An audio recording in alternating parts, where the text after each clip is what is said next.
the clip came off. All right, that's fine. So what you're hearing today during the conference is that this field is growing, right? How many of you knew about autism 5 years ago? 10 years ago? 15 years ago? How many have learned about it very recently? And you can imagine how many people don't know yet, isn't it? This is an evolving field. We're seeing Tanzania is growing when it comes to autism. So my talk today is not going to be on what is ABA, how are you going to work with your child at home, because we're getting that from a lot of people today. I'm going to talk to you about these waters are becoming very murky. Okay, we're having many therapists coming up. We're having many centers, many schools. There's so much that is happening right now. How do you filter what is going to help and what might cause harm? That is the focus of my talk today. That QR code gives you access to the entire presentation. So don't worry about recording, about pictures. You can just take a picture of the QR code and access it anytime. All right. So I know this looks like I'm bragging. I'm really just trying to make a point. I'm going to tell you who I am, okay? So if you're meeting me for the first time as a professional and you're asking me, okay, who are you? What do you do? If I say that I have a degree in psychology, you need to ask me where, how, show me. If I say I have a master's with a focus in applied behavior analysis, you need to ask me, show me. You see? So these are examples of the rights that you have. I just brought it up as a demo, but this is a little bit about my background. These are some of my certificates, things that we're going to go through later. You have a right to ask. Okay, so the agenda. We're going to start with a brief on developmental disabilities and neurodiversity. I'm not going to go too much detail into that because I think we've touched on a lot of it today already. What type of interventions are out there? Who should be doing these interventions? How do you get this information? And what should you or your own expectations be as parents or even as employers? So developmental disabilities and neurodiversity. When we're talking about developmental delay, it is a delay in any aspect of development. What are the different areas of development? We have physical development, we have speech development, we have emotional development. There's many ways that we develop from a baby to an adult. When there's significant delays in any of those milestones, we call it developmental delay. Now, different clusters of developmental delays will lead to different diagnoses. For example, autism spectrum disorder, autism spectrum conditions, or is it cerebral palsy? Is it something else, okay? And just a quick touch on neurodiversity. It's a different way of thinking, and it's a different way of processing and seeing this world in a different way. It doesn't mean it's the wrong way, it's a different way. Can you all hear me okay? All right. Nice responding, thank you. So these are some of the things that come under neurodiversity. What you see around this circle, you know, there's so many different aspects. Neurodiversity is vast. So let's go into type of interventions. This is where things get juicy. There are different types of interventions. First, we're going to go through what are evidence-based interventions. I'm sure you guys are hearing this. Yeah? But it might be a little bit foggy on what exactly do we mean by evidence-based interventions. This means that we tried something and it worked. Okay. Now, we asked you to do it, and it worked. Now, those guys did it, and it worked. Now, we tried it with a different population, and it worked. We gave that study to somebody else, and they tried it as well, and it worked. Now, we also tried it where it was double-blind. Double-blind means you don't know who is getting the intervention and who is not. And then we're going to compare and see, are we still getting significant results? If we are, and they are, and they are, and they are, now it has enough evidence, right? It has been tried, it has been tested, it is proven that it works. That is how something becomes evidence-based. So the interventions that we go through, that we talk about evidence-based interventions, it means they have been tried here, tried there, by this population, by those people testing it, by those people testing it, people who didn't know it was being tested or not, and everywhere we saw the results that it worked, okay? So the steps include scientific inquiry. There's data that must be produced. There has to be evidence. There has to be really quality peer-reviewed studies, ideally what we call double-blind, okay? And when it passes all that, we have an evidence-based intervention. If you are going to invest, so as parents, you're thinking, I have limited resources. These are just examples on there's different qualities of evidence. So when people do studies, it's the reason I really want to educate you guys on this is because there's so much coming up. There's so much going on. Tanzania is budding in this area. We've come from Kenya where also we've seen some people come and say, here's the magic pill. Have this and your child will speak. How many of you heard of that guy? You did, yeah? Yeah. So you don't want to be caught by these kind of issues. Know your info. Now we go to experimental. So we have the evidence-based, where they've been through this process and they've reached evidence. If we look at the experimental, now we're looking at, okay, it's probably worked with some people. Maybe it's been published somewhere. Has it had a double-blind study? So have they done a study where they checked, okay, you will get the actual intervention. You'll get a pretend one. We're not going to say who is in which group. Do these guys still improve? Okay? That's what it means. And has it been done with different populations? Has it been done in different parts of the world? Where has it reached in terms of the evidence that it is gathering? Sometimes it goes under experimental if assessments are still in progress, not complete, or if they're still gathering evidence, or sometimes if there's inconclusive results. So sometimes it's working, sometimes it's not working. We're not sure yet. So if you're going to invest in experimental, it is a gamble. It's a hit, it's a miss. We're not sure yet. Yeah? And then we have FAD. FAD means that this does not work. There is no scientific evidence supporting this. So you know that pill I just talked about? And I was told about this guy. How many of you recognize this? Okay. I didn't know about that one. That's like our magic pill in Kenya. So sometimes it could be harmful. It might cost a lot, but they say it cures everything. So be very, very wary about some of these things that you hear. So they'll say it's a quick fix, it's a miracle cure. There's very subjective evidence. So these guys are the best at marketing, okay? They're so good at marketing.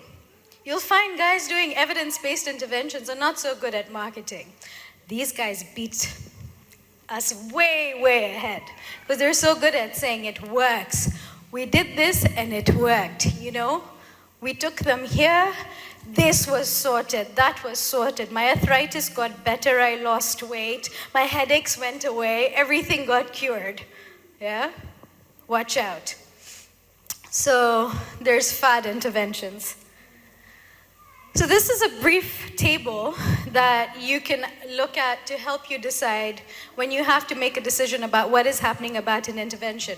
So does it have evidence that suggests the intervention is effective and backed up by good quality studies? Now you know what that means. Kids on the autism spectrum, I get goosebumps saying this, have died because of interventions that are dangerous. There was drinking bleach. There's drinking different potions. I've heard about kids being put in boiling water. There's a lot of stuff out there that is not okay, but even what isn't that extreme, how do we filter that too, right? So I talked about evidence-based, experimental, harmful. Oh, I need to take one out. Okay, this list was made very late at night. It is not comprehensive and it is not exhaustive. So there's a lot that has not been put on this yet, but I'm going to show you how you can fill up that table yourself, because you need to know how to get this information. Science is an evolving field. Yeah? Information is changing every day. Information is growing every day. Things we believed, we don't believe anymore. Things we thought could never be are. So how do you keep up with this information? And we're going to go through that too. So we have, now this is for developmental delays in general, not just autism. So that's why you see physiotherapy as well there.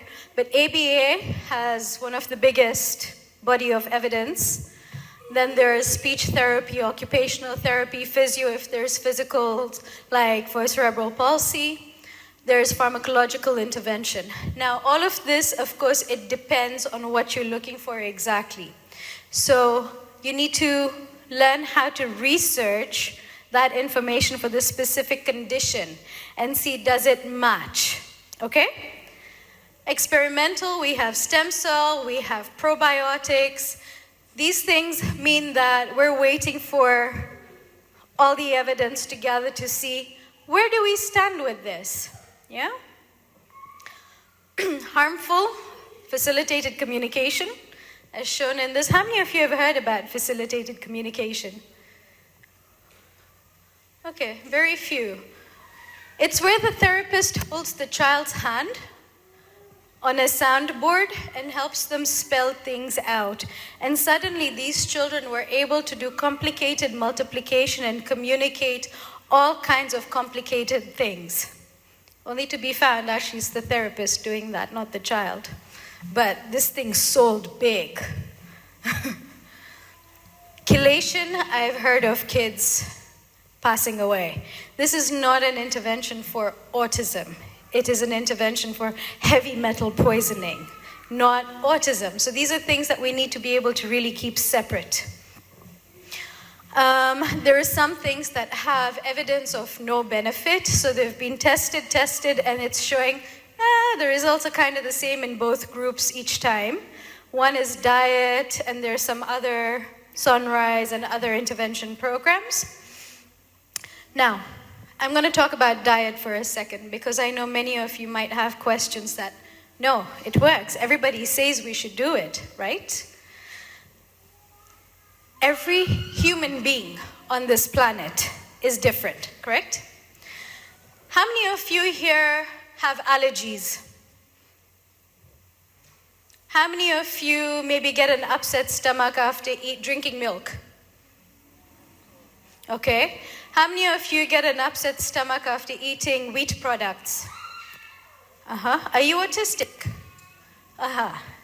Interesting. Then why are you reacting to those things? In the same way, some of us over here have different allergies and intolerances. So do the human beings who are autistic. Okay? They also have tummy issues. So if we're trying to figure out, do they have they're suffering from constipation, diarrhea, bloating, gas, and we know something's going on, and we need to figure out what is it that they're intolerant to. If you have a bad tummy, and you go to work, and your boss starts raining it down on you, you have this work to do, you have that project to do, get started with this, get started with that, will you be working at your optimum? No. The same way, if that child on the autism spectrum has a tummy issue, they will not be working at their optimum. When you take away what they're intolerant to, they will work better, right? Because they'll be at a healthier state. So if we're working with intolerances, that's a different thing. It's not treating the autism, it's treating the tummy issue. Okay? And then we're still trying to gather evidence on some leisure activities, swimming, horse riding, which is also called hippotherapy, and those other ones. So if we're working with children with comorbidities, that means they have more than one issue going on. Maybe it's a child with autism and ADHD, or autism and a learning disability, something of the sort. This list would change. This table might look different for that child. Okay, if we're working with someone with just autism, this might look different. Yeah? Can you guys see that? You get it? Have I lost anyone? Are you guys with me? All right. And then, as I said, science is an evolving field. These are some examples. This list is not exhaustive. Now, this is what you need to take home. How do you get that information to fill that table that we just looked at? This is where you can get respectable information, reliable information that you can trust. This stuff is questionable. How many of us, I'm sure everybody over here is a culprit over here. Something's not well, or something's not okay, and you pull out your phone and you go to Google and you type your symptom and see what comes up, right? Dr. Google, always to the rescue. Who can put something up on Google? Exactly. Even the guy who makes the magic pill. Anyone can put anything on the internet. Be aware of that. So if you're reading something on a .com, .biz, those kind of websites, be cautious. Okay? Blogs, company websites, what we don't like to use, so I'm going to put it in quotations, quacks. And then opinions. And I mean this with the best of heart. When you talk to each parent, you might even get a different opinion about the same intervention, isn't it? You can go online and you can read blogs, and this parent will say, diet was the best thing that happened to my child.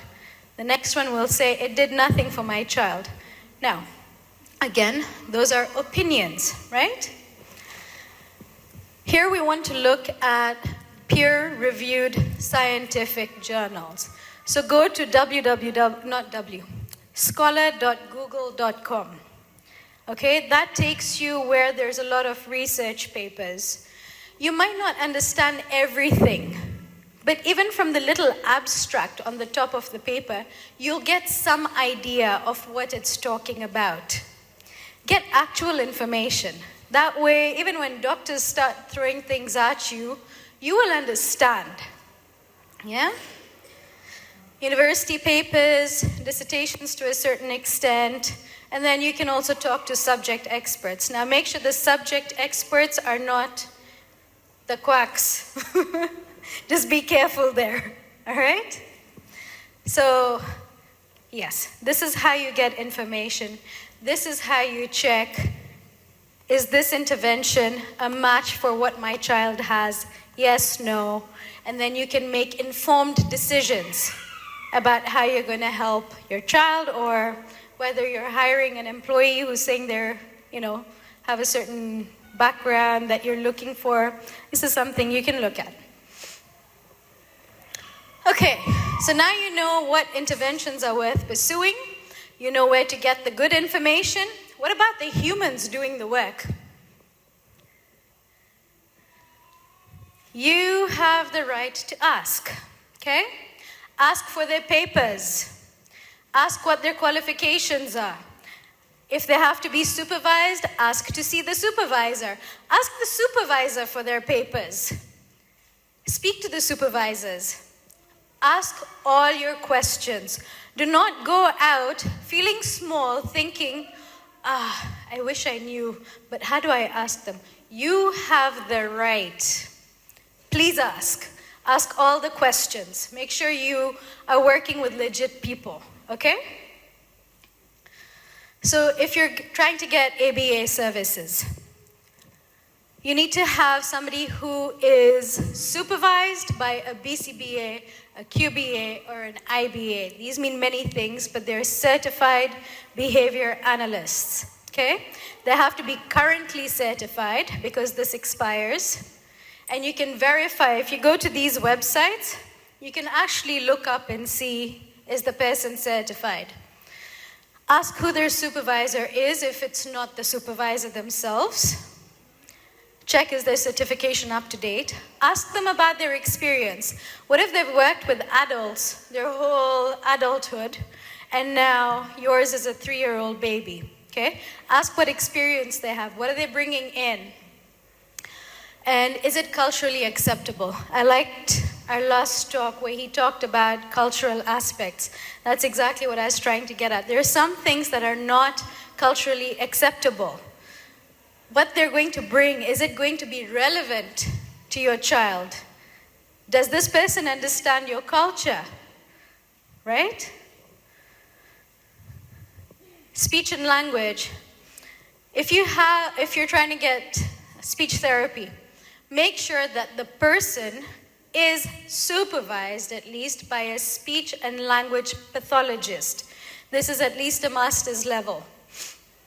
What's the experience that the supervisor has that they're bringing in? If somebody comes and says, 2 years ago I worked with a speech therapist, or I worked with a BCBA, and now I know everything.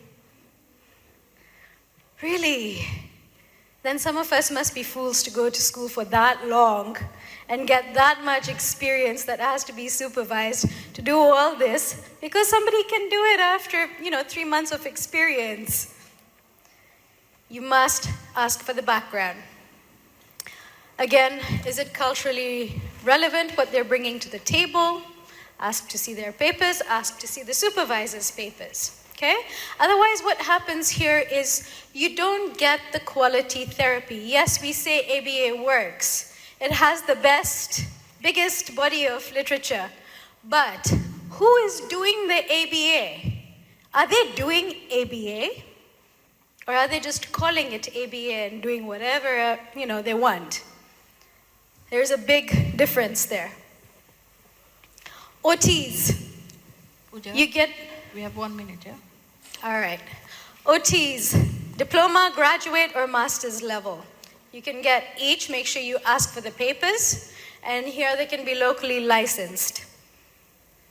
Here are some other questions. How often do the therapists get some professional development, training, experience? What do they bring to the table for your child? What assessments do they use to develop progress plans, to assess the progress, to check what the baseline is and how they've moved from there? What say do you get in the process? Does your opinion matter, or does the expert think that they know everything? Because when it comes to your child, you are the expert, okay? What can you do out of therapy hours? So how do I help my child when you're not with my child? Because you're also the parent, you need to do some of these things. And keep those questions going. Ask a lot of questions, okay? You guys have the right, and it is up to you to make sure that you get the therapy that you think you're getting, okay? That is how to get in touch with me. If you would like to see references for anything in this paper, you can email me as well. Thank you.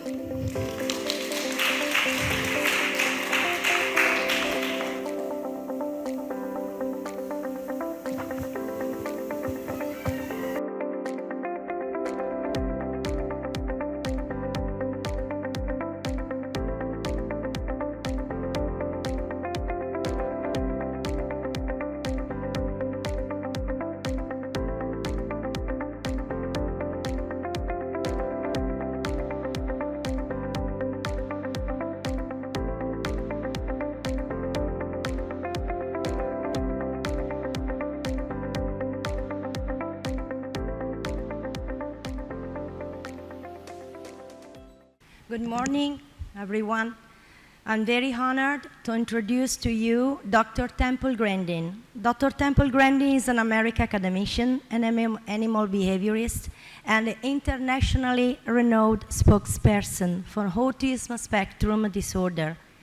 Grandin is one of the first autistic people to document the insights she gained from her personal experience of autism. She is currently a faculty member of Animal Sciences in the College of Agricultural Sciences at Colorado State University.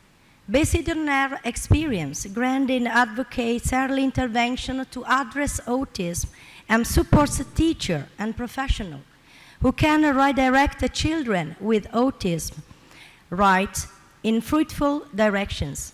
She has been an outspoken proponent of autism rights and neurodiversity movements. In 2010, Temple Grandin was listed as one of the 100 most influential people in the world by Time 100, which named her in the Heroes category. In 2011, she received a double helix medal and has received many honorary degrees from many universities, including McGill University, Swedish University of Agricultural Sciences, Carnegie Mellon University. Grandin has been featured on major media programs. She was the subject of the Emmy and Golden Globe winning biographical film Temple Grandin. In 2018, Grandin as a feature in documentary This Business of Autism, which explore autism employment and the success story of autism employers. She has been written up in Time magazine, People magazine, Discover magazine, Forbes, and the New York Times. She is best known for designing the Hug Machine, which is a deep oppression gadget planned to calm extremely sensitive people, ordinary people with autism. Temple Grandin, thank you. Hi, I'm Temple Grandin. I'm a professor of animal science at Colorado State University. In fact, I've been at Colorado State University for a long time. And I have autism. I had no speech until age 4. And I was very, very lucky to get into some very, very good early education. I cannot emphasize how important it is to get little 2-year-olds and 3-year-olds who are not talking into therapy. And if therapy is not available, then you get grandmothers to work with the child. Get grandmothers that know how to engage that child, teach them how to take turns at little games. Let's say the kid's lining up blocks, then have the child take turns with you lining up the blocks. Also, you want to teach speech. I want to give you a hint. Slow down when you talk to these kids. Slow down and give the child time to respond. These kids are like a phone with bad service. You have to wait for it to download the web page. That's how these kids are. So I want to work on speech, turn taking at games, and then skills, things like washing your hands, brushing your teeth, putting a shirt on, basic skills. And if you're getting good progress, the kid should like going to therapy. The child should enjoy therapy. And if therapy is not enjoyed, then you're pushing them into sensory overload. But I cannot emphasize it enough. You have little 2- and 3-year-olds that are not talking. You must start working with them now. Absolutely now. Now, my very first slide shows a picture of me teaching my class. I'm a college professor. And there's been a lot of issues about identity recently. And my identity is my career. I'm now 76 years old. I've taken my speaking engagement money and paid to put graduate students to the university. I have 3 that are now professors. Very proud of them. And so becoming a successful university professor and designer of equipment has really made my life worthwhile. The next slide talks about brain variability. Autism is a continuous trait. You can go from slightly awkward and nerdy to somebody who's nonverbal that may have severe epilepsy and mobility issues. It's a very big spectrum. And a brain can either be sort of more cognitive and thinking, or a brain can be more social, emotional. And in the mildest forms, it's a personality variant. The other thing I want to warn you about diagnosis is over the years, doctors have changed the diagnosis. Back in the 1980s, to get an autism diagnosis, a child had to have a definite speech delay. And then in the early 90s, you get the Asperger's where it was autism, no speech delay. And then in 2013, they merged it all together. And that's really made diagnosis difficult. But if you have a child that's not speaking, you need to be working with them. And if they don't gain speech, then what you need to do is give them a way to communicate. And one of the simplest things you can do is have them just type on a tablet using the text messaging program. There's lots of old tablets around, and that can be used as a communication device, or a picture board where they can point to things, or sign language. But if you can't get the child to talk, quickly, then you've got to give them a way to communicate, because not being able to communicate is so frustrating. I can remember screaming when I couldn't tell my mother I didn't want to wear a hat. It was the most frustrating thing. Now, in the family histories of people who are autistic, you often have a lot more scientists and computer people. And then if you have bipolar, then you have more people in the arts. Now, a lot of famous people probably were autistic. Thomas Edison is shown on the next slide. He probably was autistic. And on my next slide, Einstein is shown. He had no speech until age 3. He would be in an autism program today. And he was one of the most brilliant mathematical geniuses of all time. Now, the next slide shows a picture of a launch pad. I am a real NASA geek. I really love this outer space. I wanted to go into aeronautics, but I couldn't do the math.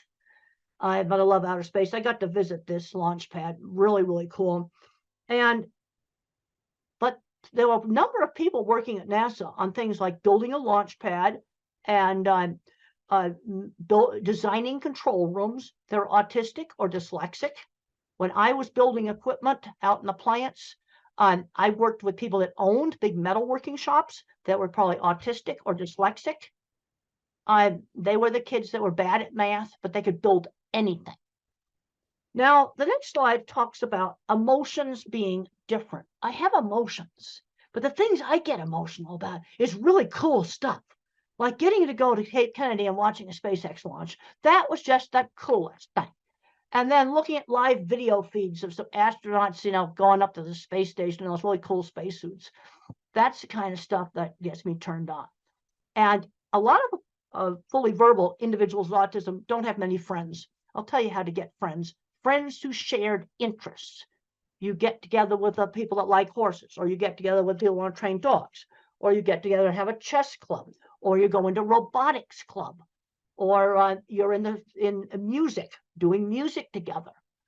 Friends who shared interests. I was bullied and teased in school, and the only places I was not bullied and teased was friends who shared interests. And for me, it was model rockets, electronics, circuit boards, and horses. Those were places where I had friends. For somebody else, it was something different. Now, I got very emotional. The next slide shows a picture of Saturn. We can skip over that. And then the next slide shows a little Voyager satellite. This satellite is really, really getting old. But there's an ancient old scientist, he's in his 80s, named Ed Stone. He is still communicating with it. Yeah, still communicating with it. I get emotional about that. Ed Stone is communicating with this ancient satellite. I think it's 40 years old now. And it's his life. You see, I can relate to that because it's just something so cool. The next slide shows the ultimate NASA geek out.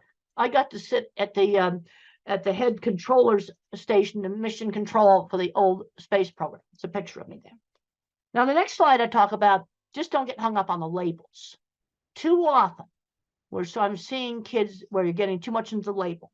They say, well, the kid's got a label. He's not going to be able to do anything. I've heard this over and over and over again. He's not going to be able to do anything. Even with some of the kids that have physical handicaps. They'll say, well, he can't walk. They'll never go to school. They'll never get a job. But I worked with a lot of autistic people that owned businesses. This is what really frustrates me. So don't get hung up on the labels. Okay, we have a 3-year-old that's not talking. Let's work on getting them talking. And we also have to get them out doing things. Don't just hide the kid at home. Take them out shopping. and turn shopping into a learning experience.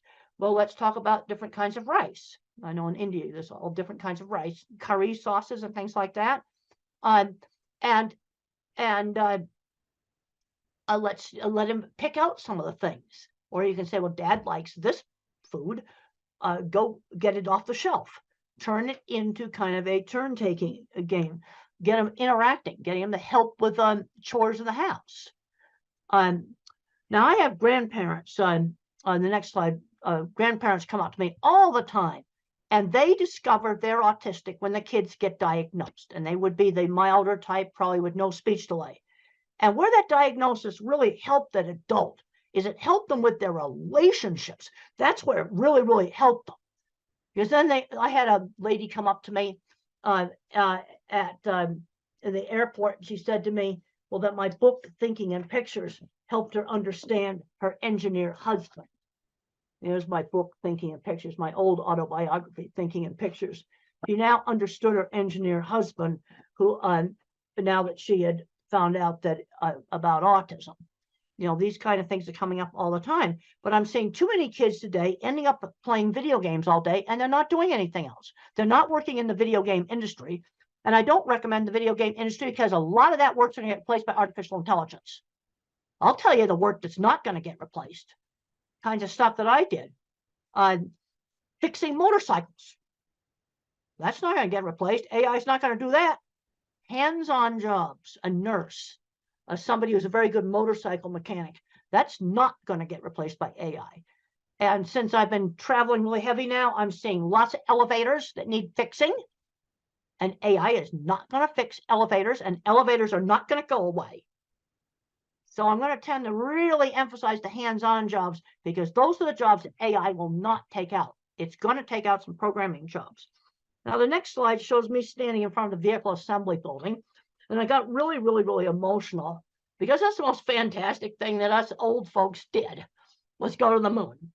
And the next slide shows pictures inside the vehicle assembly building. And I got on the roof, and I found out later on I wasn't supposed to be on the roof.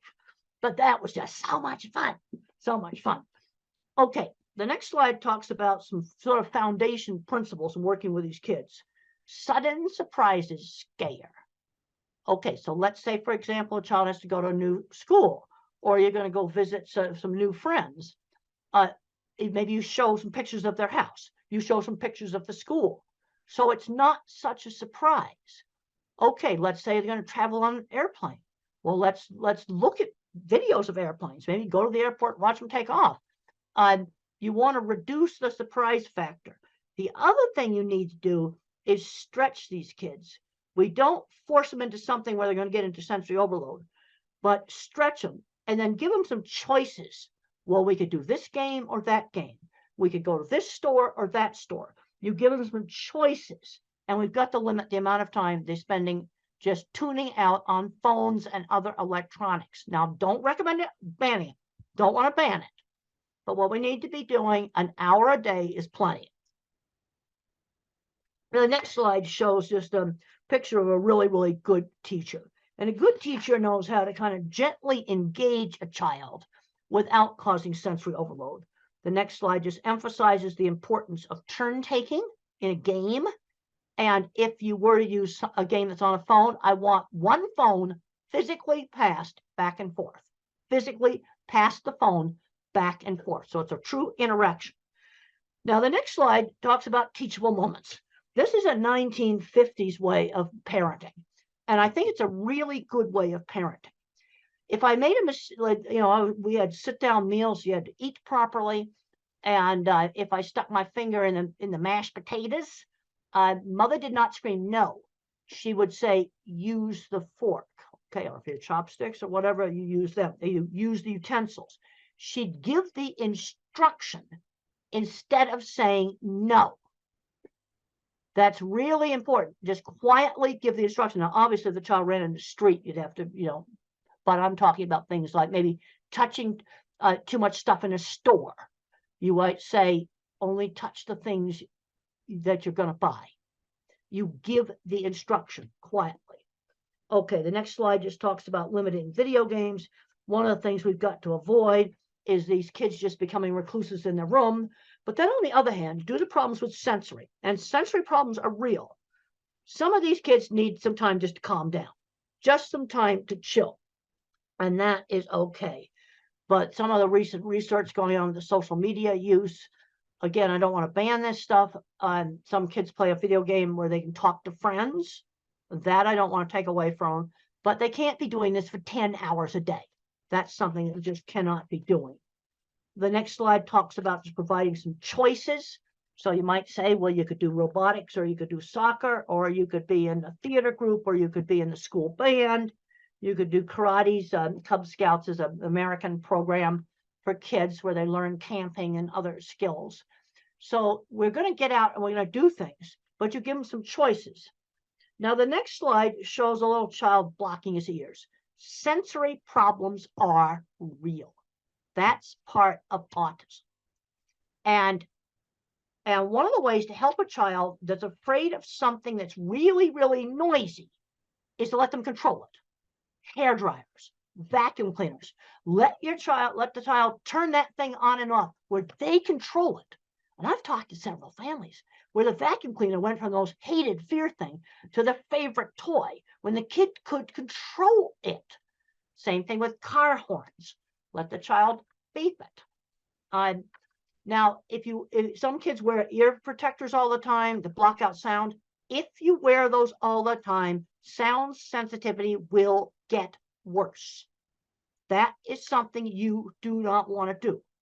But to give you control, you can have those headphones with you all the time. Have them with you. They can be around your neck. They can be on the top of your head. Have them with you. And then you only wear them when you get in a really noisy place like the train station. Okay, so if something really noisy like that, you wear the headphones. But the rest of the time, you have them off, but you have them with you. You see, this control is so important. And then another thing we have to be looking at is problems with flickering on LED lights. Some LED lights flicker. I just found out one of my students who's not autistic, but sensitive, that our beautiful new lecture hall has lights that flicker.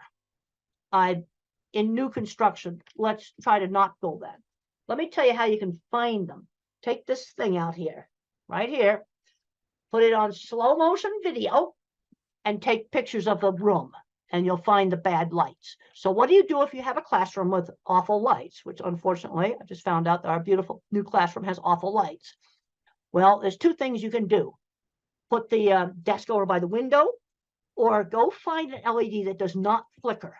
Put it in a lamp that the child could bring to school and put next to the desk, and wear a hat with a brim. That will also help block out the ceiling lights. Just want to try to give you simple stuff that you can go. Now you can skip over the slide here about the headphones. We already talked about that. The next slide talks about sensory perception and autism. And these sensory sensitivities are part of the neurobiology of autism. And they're very variable. Like, I do not have visual sensitivities. I teach classes in this classroom. I didn't see it flicker. You see, this is where autism is so variable. One individual or adult will have problems with lights flickering. Also, you can get it in some dyslexics, not all of them. Also, some head injuries, too, can also give problems with lights flickering. But sensory problems go with it. Then the next slide talks about just checking for deafness. Auditory threshold's normal, but there's a problem with auditory detail. It's very important when you're teaching these kids speech, slow down when you talk to them. Because when the parents talk fast, blah, blah, blah, blah, blah, blah, just want to blabber, you got to slow down when you talk to them. Give the child time to respond. They're like a phone with a bad connection. Give them time to respond. And even though the threshold for hearing a faint sound, if let's just give an example. If I said the word dog, maybe the child just hears oh. So when my speech teacher worked with me, they'd go dog, and then they'd go dog, really slowing down and enunciating the sounds. Now, there's three basic ways that speech can have problems. I had problems with hearing auditory detail. That's an auditory processing problem. Then I had problems with getting my speech out, almost like a stutter. But now the next slide just talks about echolalic kids. Echolalic kids are the ones that will recite TV show and movie scripts, things that they've listened to over and over and over again. But the problem is they don't know what the speech means. They don't know what it means. So what you have to do is find some lines from that movie that you can put in a real situation. I was just up in Canada, and a teacher told me that this little boy sung on Yellow School Bus, something he'd heard, Yellow School Bus. And I said, that's an easy one. When you go out to the school bus, which happens to be yellow, you say Yellow School Bus, that line from the script, just as you're going up to the yellow school bus. And you've taken that out of the script of some, kids program thing that they've played over and over again. And then it tends to be something they've played over and over again that they pick up these lines from. The next thing I talk about is attention shifting slowness. You see, if you're a phone with only 1 bar of service or a computer with a very small processor, it's hard for me to multitask. It's hard for me to switch attention back and forth. This is why multitasking jobs can be so difficult. Like a busy takeout window or a very busy restaurant where they just have to dish out a lot of orders all at once. That would be a problem. The next slide shows it's an old study done by Ami Klin with some of the very early eye tracking software. And they watched a movie called Who's Afraid of Virginia Woolf, an old black and white movie. But look at how many times the normal person looked back and forth between the eyes. There's nothing in this paper about attention shift. It's all about social. The normal person looked at the eyes. But I looked at this, the autistic's trying to read lips in the mouth, and look at how many times the so-called normal person has shifted attention compared to the autistic. This is the best picture I have gotten, this ancient old paper on attention shift. Now, the next slide just shows a thing that I did on a childhood assignment when I was 5 years old, and I was so frustrated. And I was supposed to mark the pictures that began with the letter B. B as in beautiful. I knew my alphabet, and I marked a suitcase as a B for bag. And they didn't give me time to explain that in my family, we called them bags. And it was so frustrating because I understood the B concept. The next slide shows how some people that have visual processing problems can actually have images break up. And this is a slide from some of the people with migraines also have some of the similar things. The next slide just shows some video interference that might be kind of give you an idea of what the individual very severe visual processing problems might have. And if you're working with nonverbals, there's some really good books like Tito Mukhopadhyay, he's from India. How Can I Talk If My Lips Don't Move? It's a great book. And he describes problems with sensory scrambling, visual scrambling, and problems with motion. The next slide shows an escalator. And children with visual processing problems or adults with visual processing problems often hate escalators. Another thing that they'll complain about is the print jiggling on the page when they read. The next slide just shows that. It shows the print jiggling on the page. Now, I want to make it very clear. This does not explain all dyslexia. It only explains some dyslexia. Okay, the next slide shows some simple things that you can use. Try printing the homework on different pale colored papers. Now, this is one of my children's project book, Calling All Minds. And look at how it gets some nice light blue there. Like try printing the homework on the real pale, light colored paper. Try maybe pale green, pale tan, pale lavender, pale purple. I've seen this really work. Experiment with different fonts on the computer. Experiment with different backgrounds. And that may work. It only works on a subgroup. And then I already talked about using the light to block out some of the bad lights. The next slide just talks about very severe sensory problems. Extreme efforts required to screen out background noise. For example, if I'm in a noisy restaurant, very hard for me to hear. And I also have problems with fast chit-chat conversations. They just go too fast for me to follow them. The next slide is the title of a paper called Environmental Enrichment is an Effective Treatment for Autism. That's the title of a paper. And what's done in this is you might hold a warm cup and then smell maybe cinnamon. Okay, so you're stimulating two senses at the same time with a lot of emphasis on touch and smell. Or you might listen to music and hold a cold water glass. You know, very simple things. And what you're doing is always changing those things. And it has some efficacy. It's actually a evidence-based method as an adjunct. It doesn't replace speech therapy or something like that.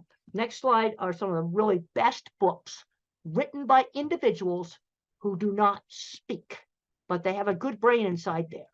And my favorite is the one from India, Tito Mukhopadhyay, How Can I Talk My Lips Don't Move? Is my absolute favorite. It's available on Amazon as an ebook. These are all available on Amazon in ebook format, which makes them easy for you to get. And if you're working with a child that does not learn to speak, these books, you must read these books. You know, they're wonderful books, and you'll really understand. The next slide just shows some brains. And the thing is when you hear a word, you see a word, think about it, different parts of the brain turn on.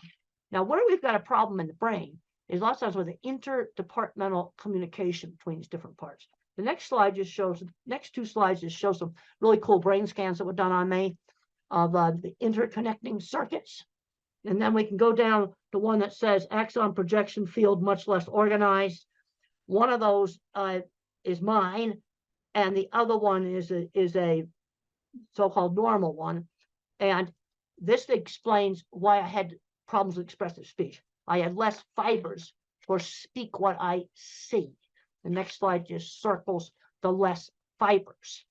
And then on auditory, I got just a little tiny one. I'm not auditory. The thing I can't emphasize enough, it's showing in the next slide, there's a three-dimensional drawing drawn by an autistic child, develop the kid's strengths. And this is something I really emphasize in one of my newer books, Visual Thinking, The Hidden Gifts of People Who Think in Pictures, Patterns, and Abstractions. Work on the strengths. So how do you figure out what a kid's strengths are? Well, visual thinkers like me like to build things, and we like to do drawing. Art and mechanics, those two things go together. You might have another kid who's mathematical, then move that kid ahead in math. Or another kid that loves verbal facts. These are history lovers. And move them ahead in the thing that they're good at. The next slide just talks about my ability in art was always encouraged. And I was encouraged to do lots of different art, because a lot of these kids just want to do the same anime character over and over and over again. And people get bored with that. No, we need to be broadening it out. I would draw a horse head. Let's draw the whole horse. Now, the next slide just shows how I see movies in my head. Everything I think about is a picture. Where the mathematical find things in patterns, I think in pictures. Also, really pay attention to detail. I've got a picture there of eclipse shadows through a tree. And being a visual thinker, somebody who really thinks in pictures, this was really an asset for me in animal behavior, because I looked at what the animals were looking at. That's what I did. Other people couldn't, that think in words. They couldn't understand, why would I want to look at what cattle were looking at? That's kind of ridiculous, but it's important. Next slide just shows seeing a car through the fence, picking up little details in the environment. Animals live in a sensory-based world. They don't live in a word-based world. They live in a sensory-based world. Next slide just talks about some things that have been learned about autism on auditory capacity, much really good pitch discrimination, hearing unexpected sounds. The next slide just shows a curved cattle handling facility. Being a visual thinker really helped me in my work. It was really, really good. The next slide shows how they recreated one of my projects for the HBO movie. And one thing about the HBO movie, Temple Grandin, that is available from the streaming services, it shows how I think visually. It is absolutely accurate on how I think visually. Next slide just shows starting my career in construction and design. And mentors are important. My mother, my speech teacher, my third grade teacher, I had a great science teacher who encouraged me and got me interested in studying. And then there was a man named Jim Uhl who saw my skills and mentored me in getting my business started. And the next slide just shows one of my drawings. One of the things I learned is when you're weird, when you go for an interview, I would just show off my drawings. I would just show off my work. Here's some right here that I like to show off on Zoom. I would simply show my work, show the portfolio, rather than just trying to do the interview. The next slide just talks about showing the portfolio. I would show off the work. Or if a child was, or if somebody's really good at a lot of computer stuff, they might show off a computer they built, or show off some programming they did. Sell the work rather than yourself. The next slide just shows big, complicated piece of equipment. Yes, I worked with people that had autism that built these things. This is what gets me very frustrated as I go back and forth between the educational world and the autism world and the industrial world. We have a big issue right now with skill loss. We don't have anybody to fix the elevators. They're in the basement playing video games on an autism diagnosis. Next slide just shows some people looking at it, and just mentioned that there was a lot of autistic people that I worked with that owned shops. But one of the mistakes that's been made in a lot of countries is taking the hands-on classes out. And I discussed this in my book on visual thinking. It's one of the things I discussed in my book, Visual Thinking. I discussed, the skill loss we've got on taking those hands-on classes out, because that person that's super good at fixing that elevator may not be very good at algebra and math. I still never passed an algebra class. Now, I didn't know that I thought visually until I was in my late 30s. And I'm going to show you how I found out. I realized this is one of the slides. I realized my thinking was different when I asked people to think about church steeple. Okay, why did I pick that out? Because it's something prominent in the environment that you don't own. Most people could see their own car or maybe see their own house if I ask them about it. So I say, think about a church steeple. How does it come into your mind? Now, visual thinkers like me see them come up as individual pictures and name off where they're located. Where somebody that is very, very verbal may just see two lines. This was a shock to me. They might just see two lines like that. That's all they see. And then these flash into my mind like Google for Images. I've got a whole bunch of slides here showing off individual churches. And then you've got different types. You've got great big cathedrals. You've got small. I can then, as I see more of them, I can sort them into like chapels versus cathedrals. And then I get into some slides that show that I have a huge visual thinking circuit in my brain. Huge. That's why I'm a visual thinker. Okay, then in other countries, instead of steeples, you can just use mosques. Same thing. It's out there in the environment. You can see the minarets. They're different. I looked at them. They're different. Be the same thing. But it's not something that most people pay attention to the same way they would their own. They'll think about a house. Then you might see your own house. That's why I don't ask house.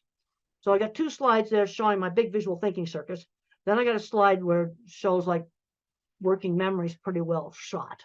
This brings up another accommodation that can save a lot of jobs.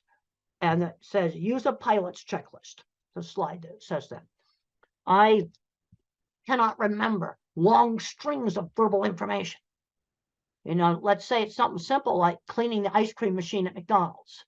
Well, I need a checklist for the take apart steps, just like a pilot checklist. Cleaning steps, 1, 2, 3. Reassemble, put it back together steps. Because if they just go yak, yak, yak, yak, yak, yak, I can't remember. I have a terrible working memory, and I need an external working memory. And there's many, many jobs where using a pilot's checklist format would save a lot of jobs. Just let them write down the steps, and you can look pilot's checklists up online. And on for a big airliner, you might have 100 items on the checklist. They don't throw 100 items at the pilot. It's chunked, pre-taxi, pre-takeoff. It's put into different parts of the flight. That'd be similar to take the ice cream machine apart, then clean it, then put it back together. But there's a lot of situations where using pilots' checklists would save a lot of jobs, because employers will go, oh, I want to show them how to do that. He's stupid.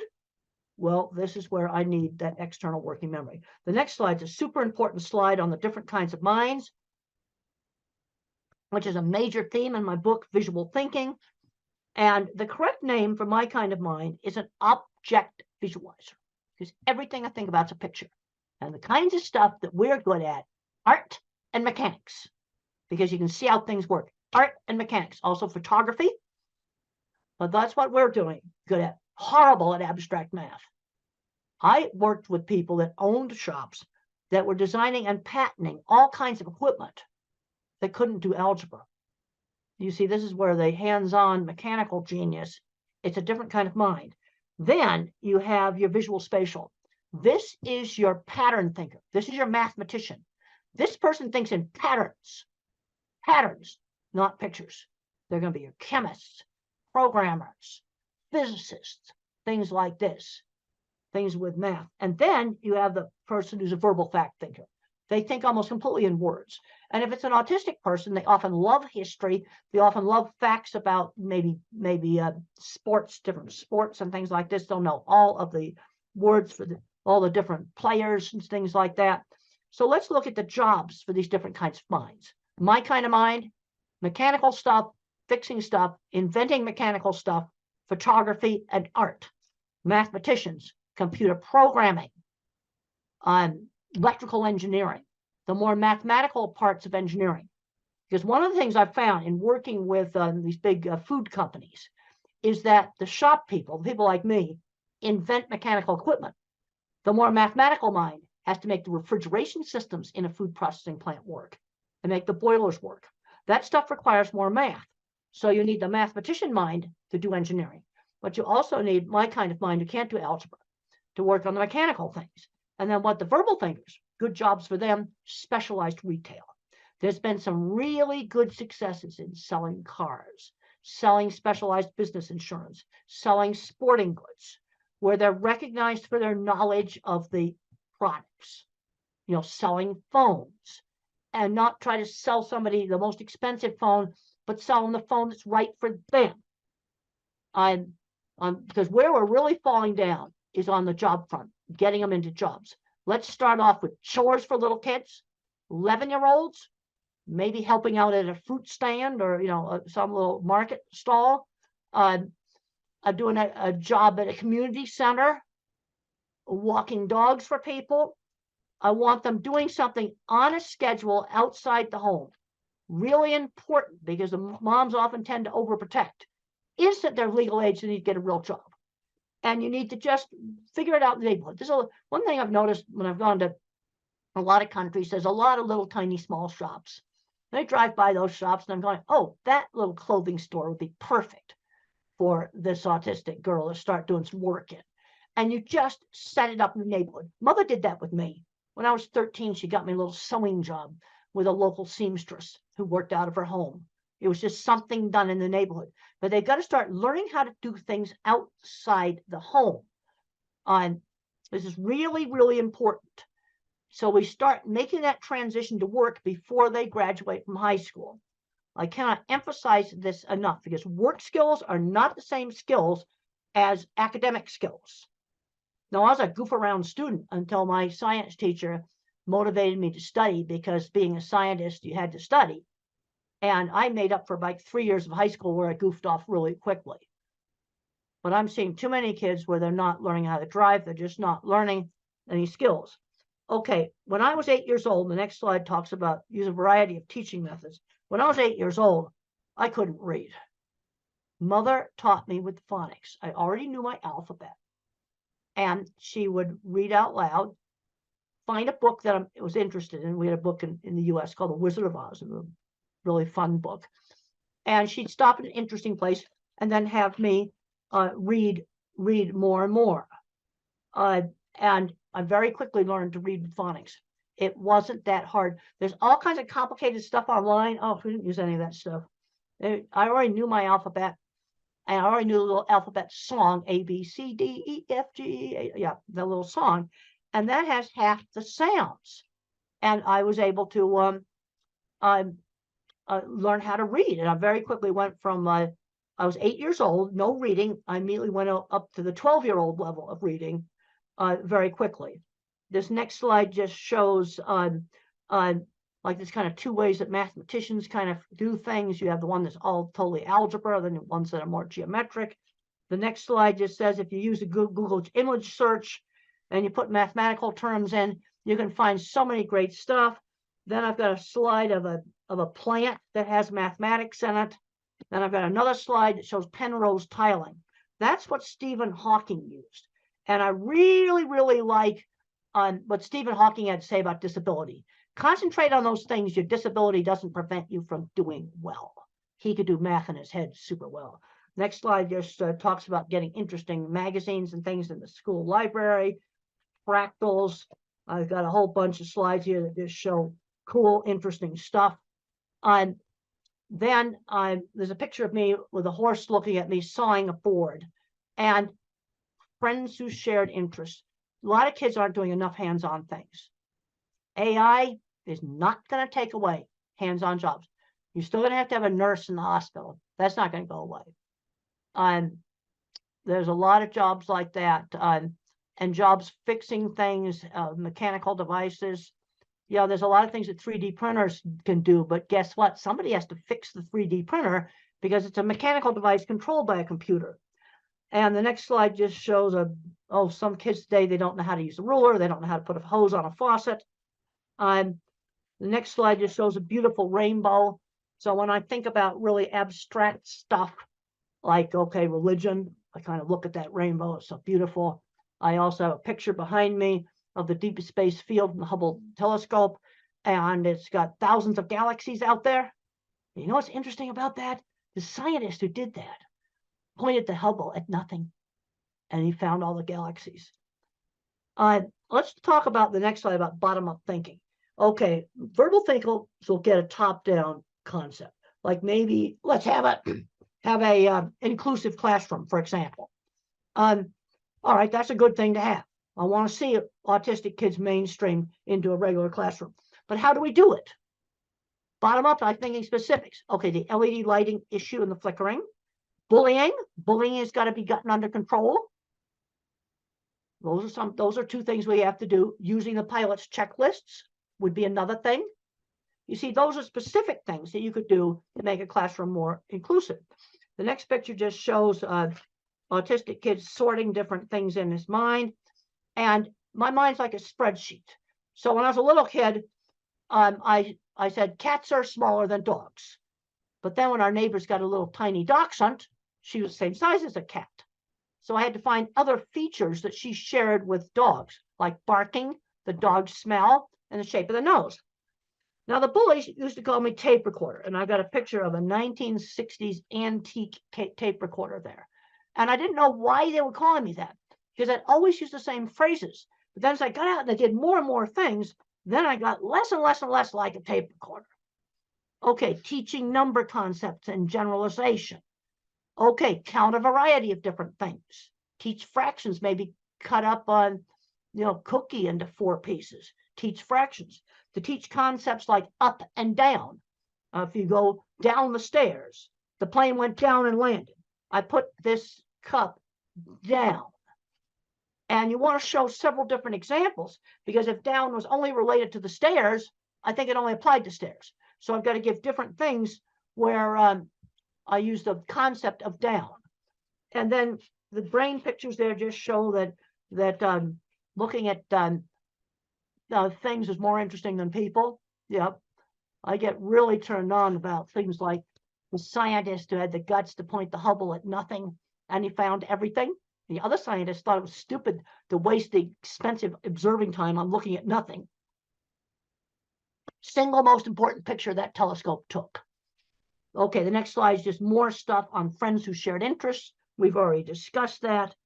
And the next thing on 1950s upbringing, this is where there were some things, social things, at least in the US, were taught in a much more structured way in the 50s. Turn taking at games, being on time. That was drilled into me. And I think we had a big, huge school clock that was this big. And every time the second hand went around, the minute hand did one click. I could see it. I think, and you can get these electronic ones, battery operated versions of these clocks. They still exist. Help with time. And then sometimes you got to do an activity you don't really like because somebody else in the family wants to do it. That gets back to turn taking. The other thing that really helped me, and it helped a lot of kids in the 50s, is party hosts and hostesses. In the 50s, when we were 7 and 8 years old, we had to dress up in our good clothes, and we had to like pass the snacks around, greet the guests, be little hosts at the parties. And my brother's not autistic. He hated those parties, but he admitted they helped him become a bank vice president. Because I just read in the Wall Street Journal just the other day that college students are just scared to death to go up and talk face to face. Those parties were important, and they're an easy thing to do, and they don't cost anything. And then just being cute to say please and thank you.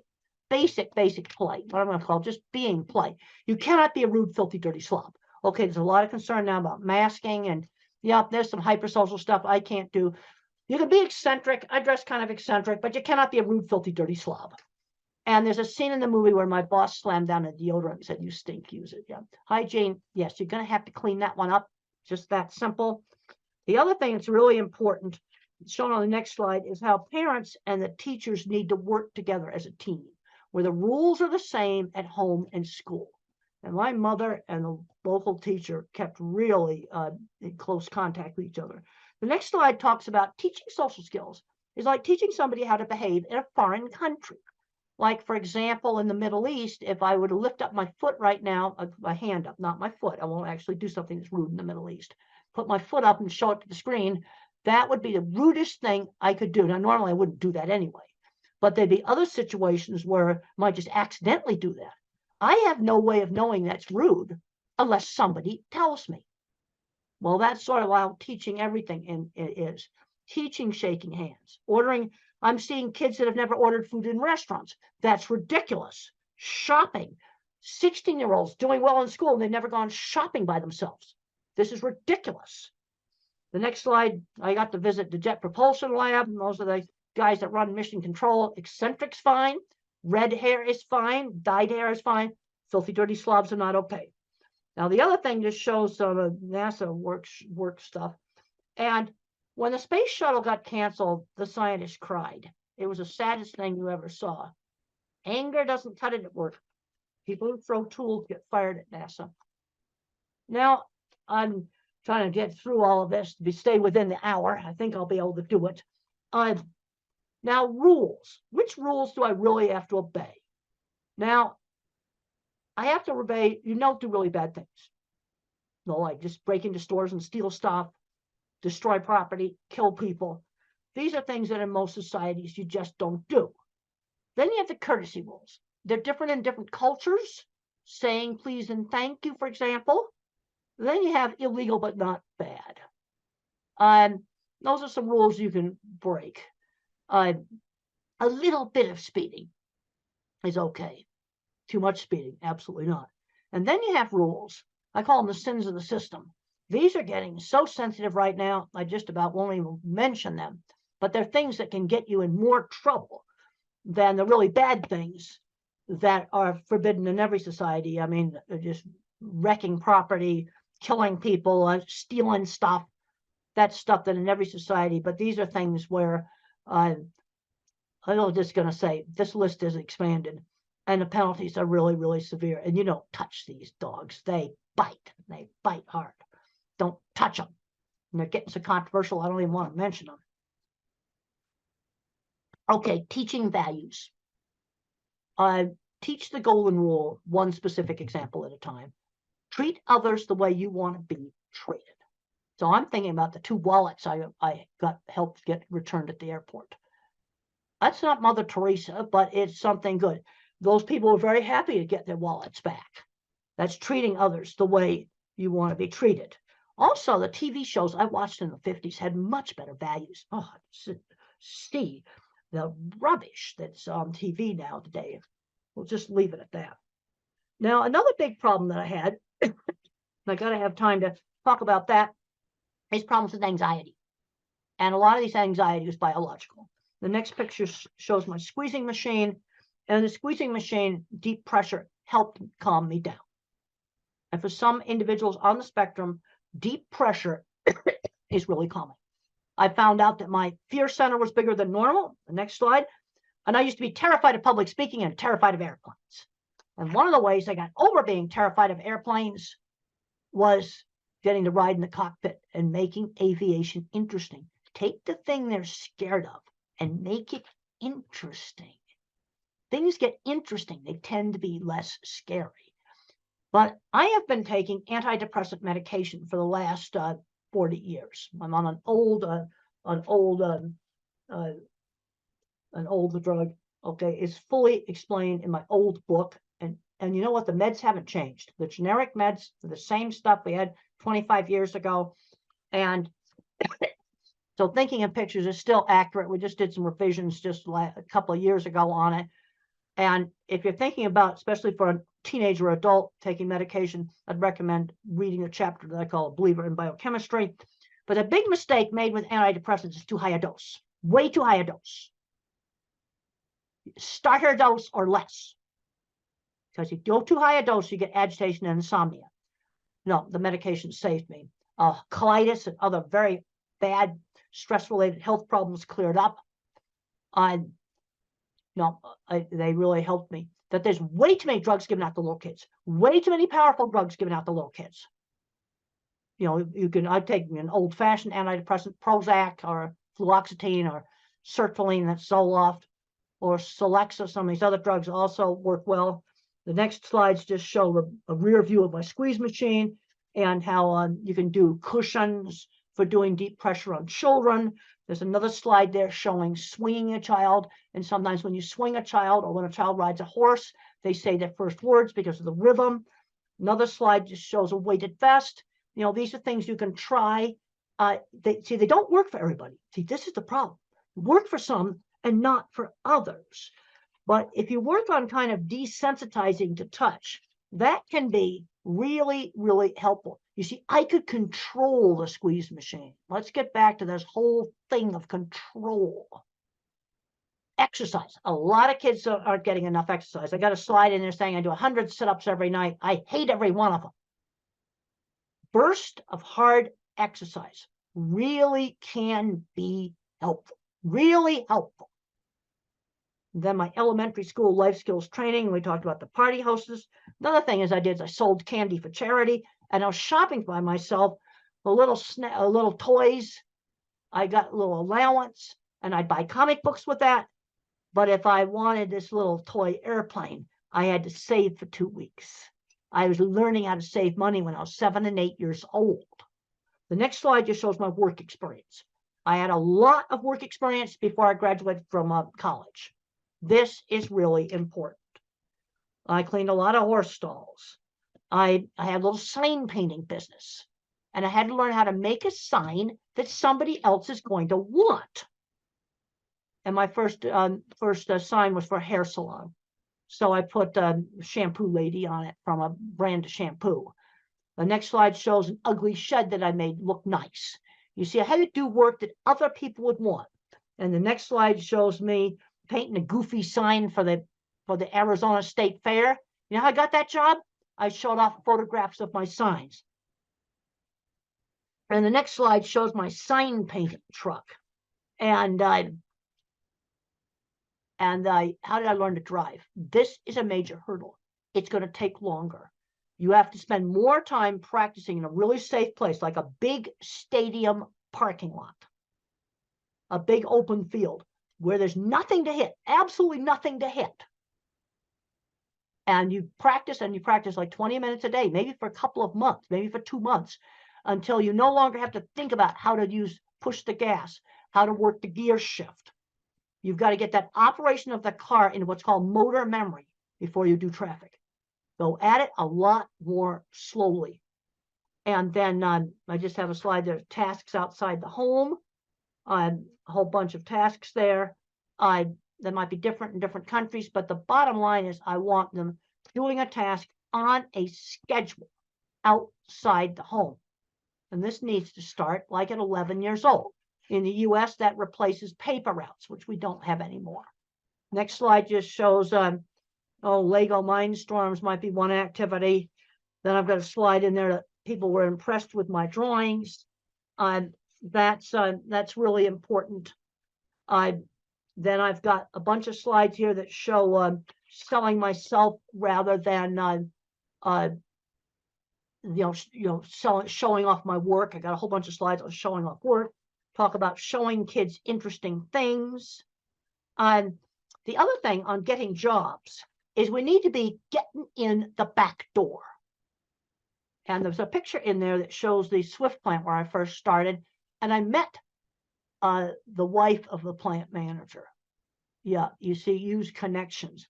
And then there's my, I was wearing this shirt that's in the Cowgirl Hall of Fame when I met them. Using, connections to get into jobs, finding mentors. I know I'm running out of time here. Got to just rush through this. Finding mentors. My mother, my elementary school teacher. These are so, so important. And then I have a bunch of slides here that show jobs for the different kinds of thinkers. I don't think I need to read all of that to you. You can look at those. And then to finish up, I've got some stuff on medication in here. Let's try exercise before you try a drug.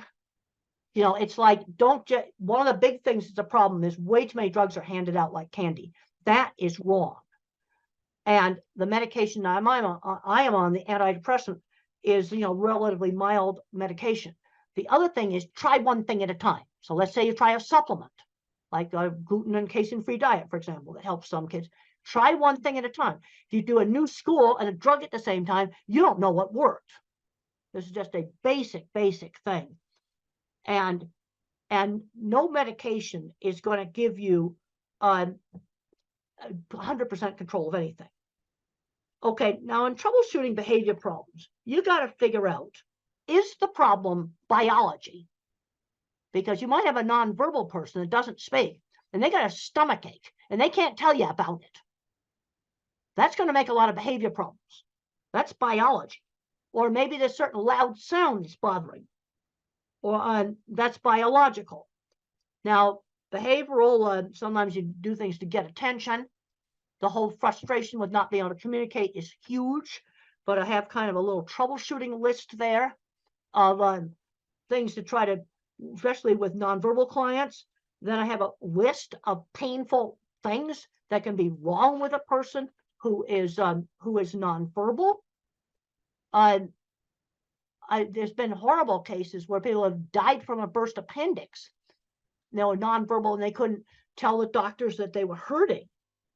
And there's a whole list of things that can be painful things, and some books that it might be helpful. Okay, some of the supplements, probiotics. I take probiotics. They've helped me prevent urinary tract infections. They've worked. But I'm taking one probiotic. I'm taking one regular medication, discipramine, an old-fashioned tricyclic antidepressant, and I take one probiotic. I'm not taking pharmacies full of stuff. Let's try to figure out the stuff that works. I then have a list of the antidepressants, and in low doses, the things that they're good at is anxiety. I don't know about depression, but they work for anxiety. Low doses. And then you've got the atypicals. That's the much heavier drugs, and much more side effects. Things like obesity, for example, can be a side effect, and some shaking disorder. And you want to try to use the lowest dose that will work. Sometimes very, very tiny doses of risperidol help with sensory, but I mean tiny doses. Another low dose principle, use the lowest dose that works. And then for some of the problems with anxiety, sometimes blood pressure pills work. And I've got a slide there that has blood pressure meds on it. And then epilepsy drugs. You can sometimes get outbursts that are actually psychomotor epilepsies, and they're completely random. They can be calm listening to music and have an attack, and we treat it with epilepsy drugs. So that's kind of getting near the end of this. Look up interactions. I'm finding that, let's say you're taking 4 different medications, make sure they don't interact with each other. And you can look that stuff online. It's readily available. But there's a tendency sometimes to just okay, we got one little problem, we just throw another drug at it. That's wrong. But on the other hand, I'm not anti-drug because I think this medication saved me that I'm on. And I write about it in this book. And even though it's 27 years old, it's still accurate because the generic stuff's still the same. And I'm taking a probiotic that prevents urinary tract infections that the doctors couldn't figure out how to stop my urinary tract infections. Now I just take it. They gave me antibiotics to clear it up. And then what the probiotic does is it prevents it. And that's worked for me. Now but that's two things. That's not shelffuls of stuff. Well, I think we've run out of time. I had an hour, and it's been wonderful talking to you by video. I think we've covered a lot of stuff, and it's been great to be here by video. And I want to thank the hosts there for staying on and letting me talk to you, because I do a much better talk when I got people there I can see and talk to. Okay, thank you.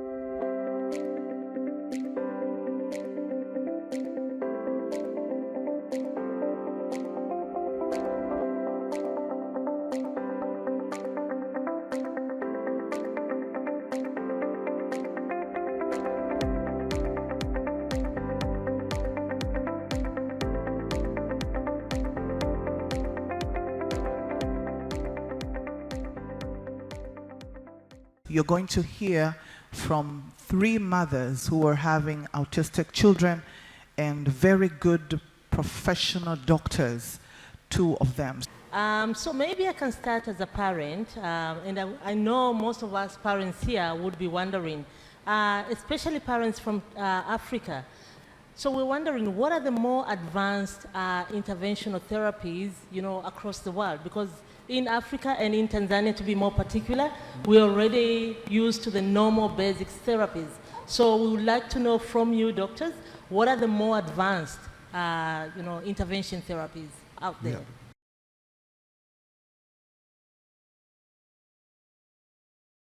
Thank you, Sarah. So I think you want to know about the rehabilitation therapies. Exactly. So as we know that the pillar stone or the basic conventional treatment for autism is neurorehabilitation, and that's the foundation on which the whole treatment for autism or cerebral palsy or intellectual disability basically leans on. So of course all of you know about occupational therapy and speech therapy, and we also do physiotherapy as well as special education and ABAI therapy. So these are very important and have been tried and tested for many years now.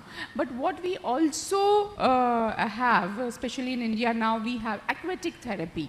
So aquatic therapy is, children love water, right? So basically if you make them like swim in water or do specific therapies in water, they calm down better and it helps them concentrate better, their coordination improves. So coordination is one of the major issues in children with autism. So aquatic therapy has a big role to play in a comprehensive part, as being part of a comprehensive treatment for autism.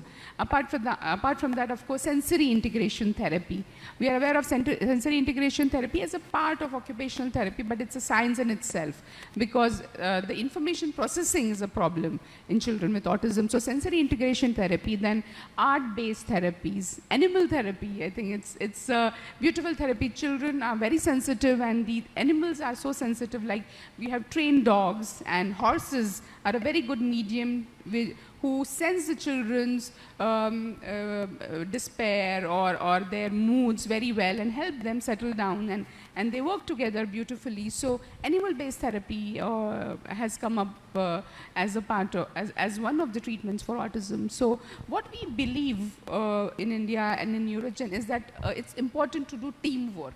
So everyone working separately, you will achieve a little bit, but when you work as a team, together everyone achieves more. So comprehensive holistic rehabilitation, which happens together under one roof, would be the ideal situation to get treatment for children, and especially parents understand the importance because they are going from one place to another to get rehabilitation from different people, trying to squeeze in everything in one day. So comprehensive holistic rehabilitation under one roof which combines conventional rehabilitation with advanced rehabilitation treatments like aquatic therapy and sensory integration therapy, along with ABA and speech and special education and art-based therapy and animal therapy would be the best combination, we believe. Thank you very much. Thank you, Dr. Nandini. That was very well answered. But to answer your question, what is required, as Dr. Nandini said, is comprehensive rehab. In autism, the children require occupational therapy, speech therapy, behavioral therapy, psychological therapy, special education, art therapy, aquatic therapy. They require a combination.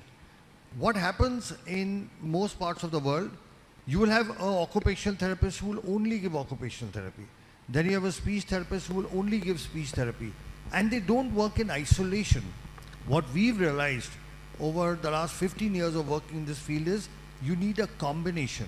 So there is a need for centers where all of this can be provided together. Honorable Mr. Mulil was asking what we can do from a district level. What is required is facilities where all these therapies are available in one place.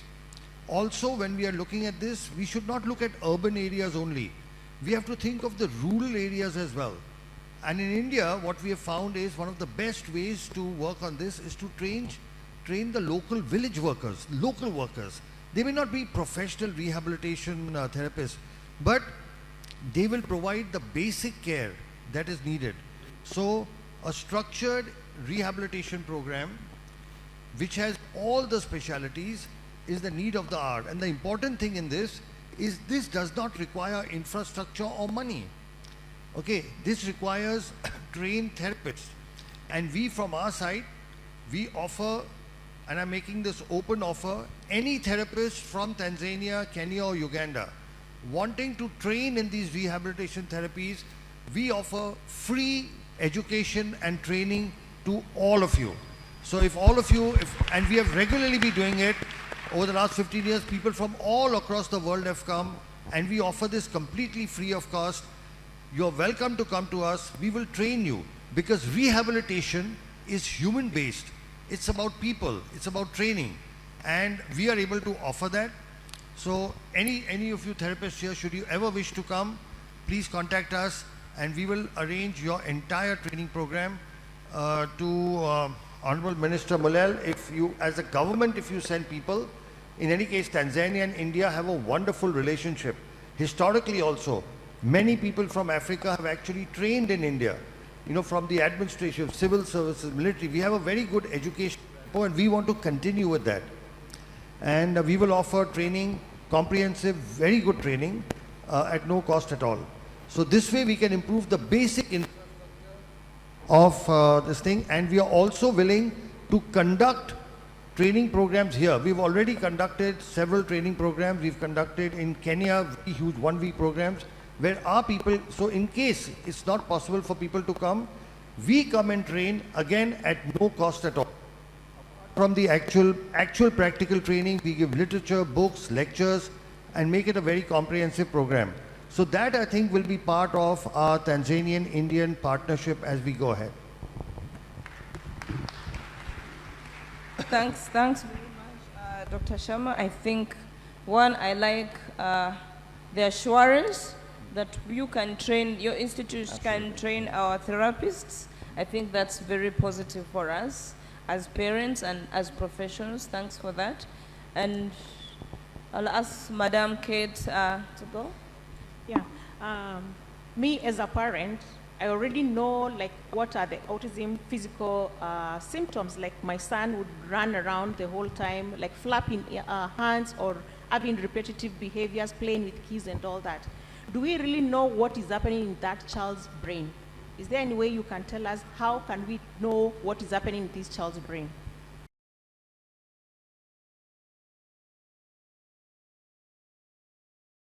It's really important because so many parents come to us and say, oh, my child looks absolutely fine.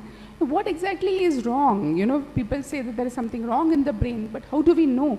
The MRI, most times MRI is not done, and even if it's done, The structure seems to be fine. So at Neurogen, we went ahead and actually looked at really what is wrong in the brain, and this was done through functional imaging. So advanced scan imaging known as a PET-CT scan of the brain, which tells us about functioning of the brain. So structure-wise, everything seems to be fine, but when we look at the PET scan images, we find that there are certain areas of the brain which are functioning less, and that is indicated by, which is very easy to read, made it easy to read through a color spectrum.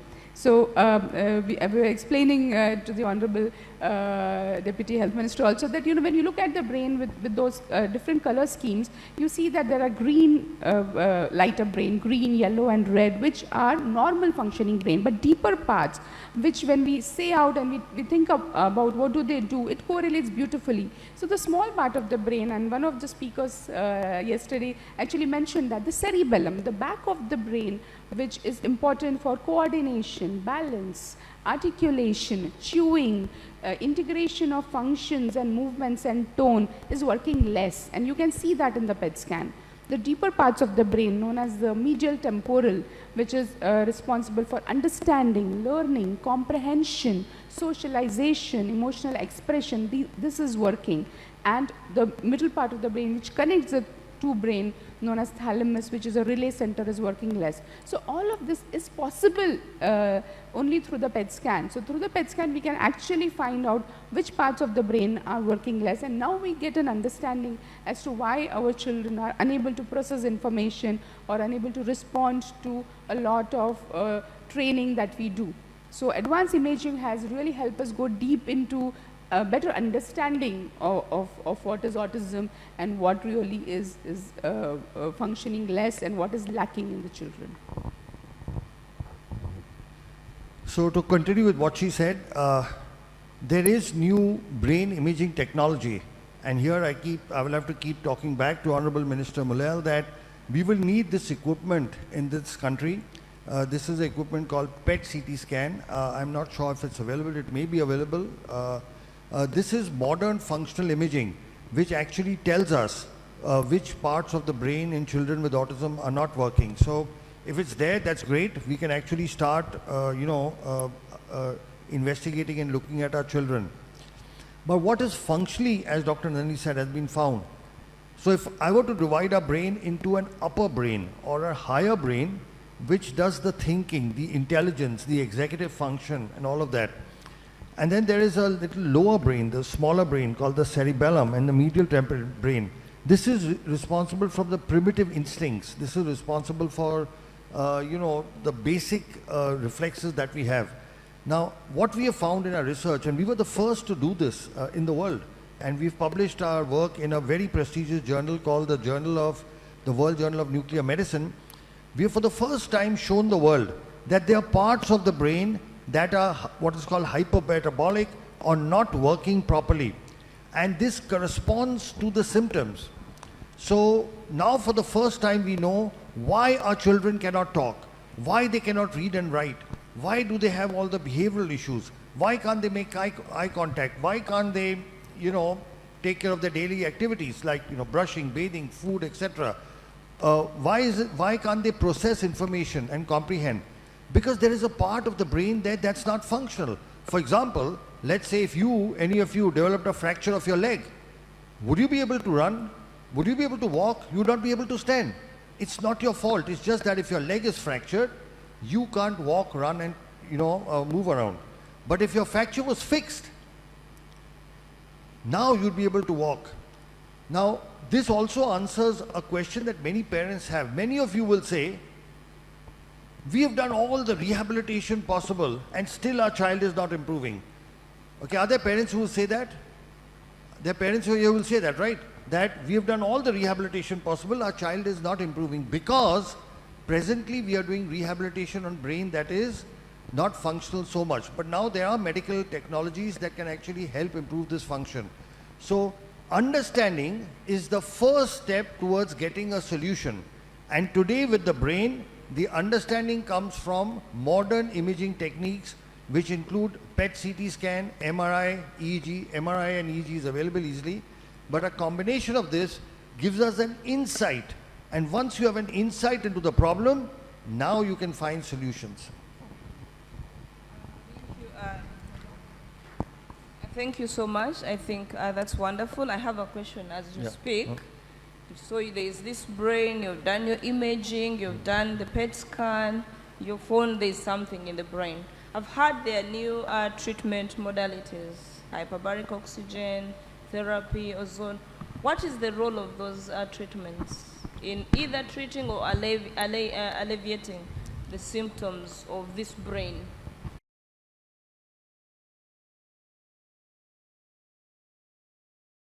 So what brain imaging has shown us is there are parts of the brain of these children which have what is called hypoxic ischemic damage. That means this brain is not receiving enough oxygen.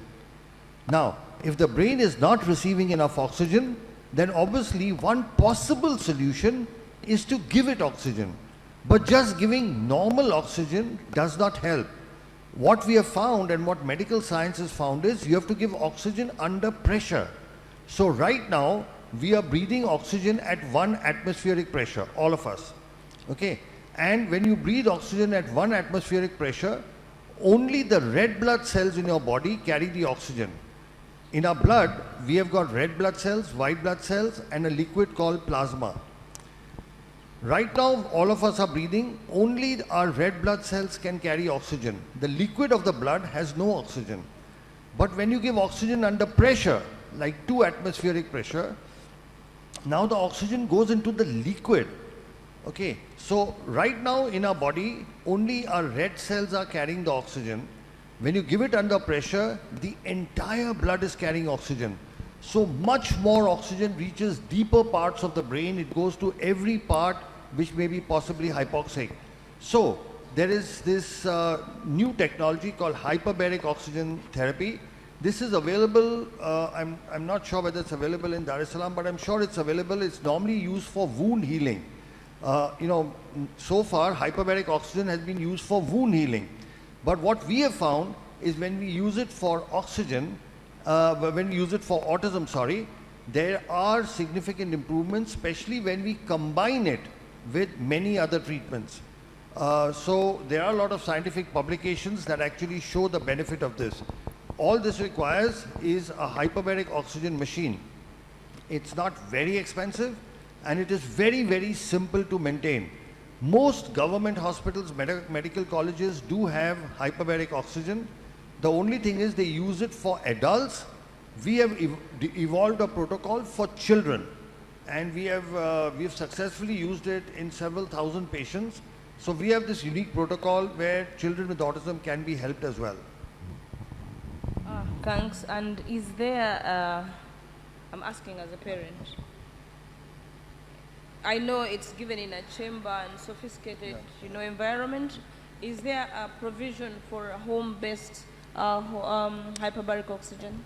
Yeah, so you do get home-based. The oxygen therapy we use, they are called heart chambers, where the pressure goes up to 2 atmospheric pressure, double of what we are breathing. You can get home chambers, but there the pressure goes up to 1.3 only. So it is a little better than what we are breathing right now, but not as good as medical hyperbaric. Also, those soft chambers are extremely expensive, and then once your child is finished, you don't have any use for that. But you can give home hyperbaric, but the pressure is much less. It's 1.3, whereas we need between 1.8 to 2. Okay, thank you. Thank you very much. Dr. Alok or Dr. Nandini, the ozone therapies and the HBOT therapies, that is hyperbaric therapies, they make a lot of sense to me as a parent because I've gone through that. Can you explain to us or to parents more about the regenerative medicine or the cellular therapy, and how is it effective to autism and other neurological disorders like cerebral palsy or stroke or any other neurological disorder?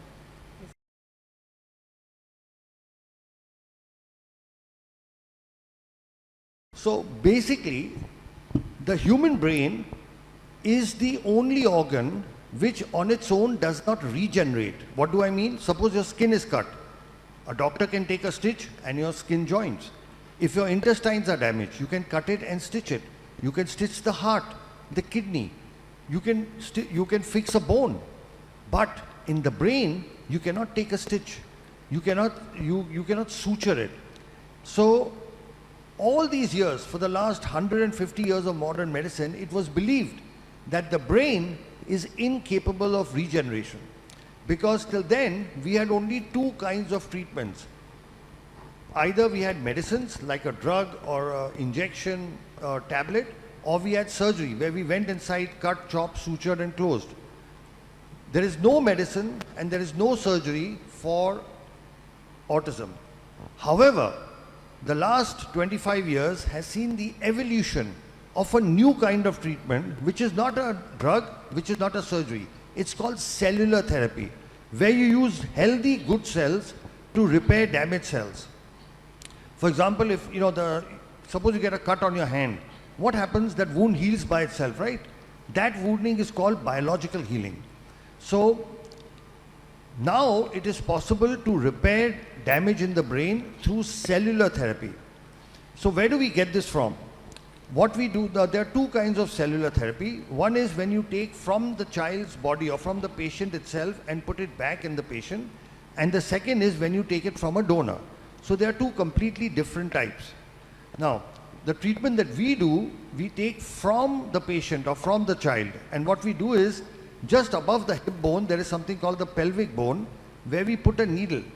And we take out the liquid in the needle that is called bone marrow. It's a very simple process. It takes 15 minutes. The child is given local anesthesia and sedation, so the child experiences no discomfort. Once we take out this bone marrow, we next take this to our laboratory, and from this bone marrow we sort of filter it and separate it by putting it in machines called centrifuges, and then we isolate or separate the cells that we need, that are in general referred to stem cells. What we do is we use what is called mononuclear cells. So we have taken out, I'll repeat again, we've done a bone marrow, 15-minute, just like how you collect blood, right? You put a needle into your vein and collect blood. Likewise, we put a needle into the bone and collect bone marrow. It's just a collection. We have taken this to our laboratory. Now we've separated the stem cells. And then once the stem cells are ready, this takes about 3 hours. Then we call the child back to the operation theatre and we make a needle puncture in the lower back. Why the lower back? Because in the back, our spine has got a fluid called cerebrospinal fluid, which circulates from the back all the way to the brain. So it goes to the brain, comes down. It's a continuous circulation between the back and the brain. So when we inject the cells into the lower back, into the fluid, within minutes, it goes up to the brain. Once it goes up to the brain, the damaged areas, they pull the stem cells towards it. And once the cells are taken towards it, they start the repair process. Stem cells are known to multiply, they divide, and they convert into neural cells. And we have done all this, between 1998 to 2008, for 10 years, we did work in the laboratory and we worked with animals. And we first showed and proved that these stem cells can convert into neuron cells and that they can repair the damage. So in this whole treatment, if you can see, there are only 2 needle pricks. With one needle we take out, okay, then we separate the cells, and then with a simple needle we inject it back. And what are we injecting back in the child? The child's own good and healthy cells. There is nothing from the outside. There is no chemical. There is no any artificial thing. There is no donor cells. So we are taking good healthy cells from the child, putting it back into an area where it is needed. So it's a very simple process. Did you understand the process? I can repeat it. A simple needle into the pelvic bone, take out the bone marrow, takes about 15 minutes. Take the bone marrow liquid, take it to the laboratory, filter it, separate the stem cells, and then call the child back and inject with a very thin needle into the lower back spinal fluid from where it travels to the brain. So the beauty of this treatment is it is so simple.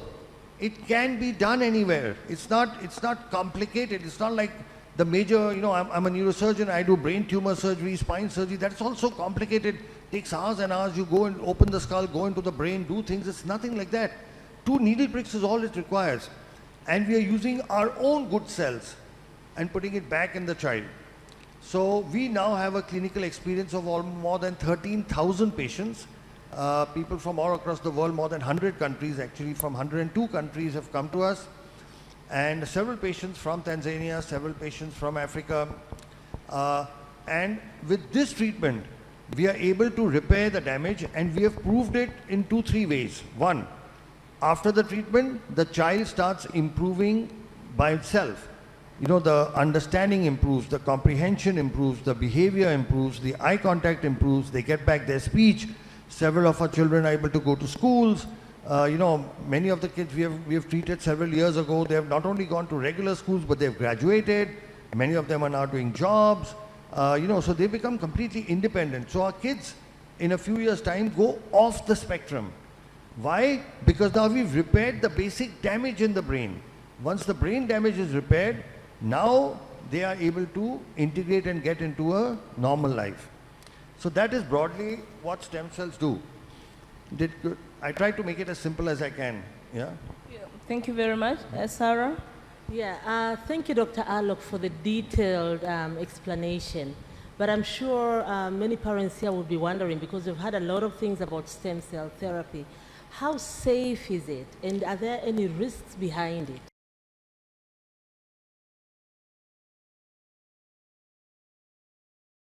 So that's the most wonderful thing about the treatment. It is 100% safe. You know, why? Because we are not operating. We are doing just 2 needle pricks. With 1 needle we are taking out, with 1 needle we are putting back, and we are using the child's own natural healthy cells and putting it back. So there is no danger or no risk. Now the only possible risk, and we have published this as well, is in children who have epilepsy. Epilepsy is convulsions, you may be aware, where there is a past history of epilepsy.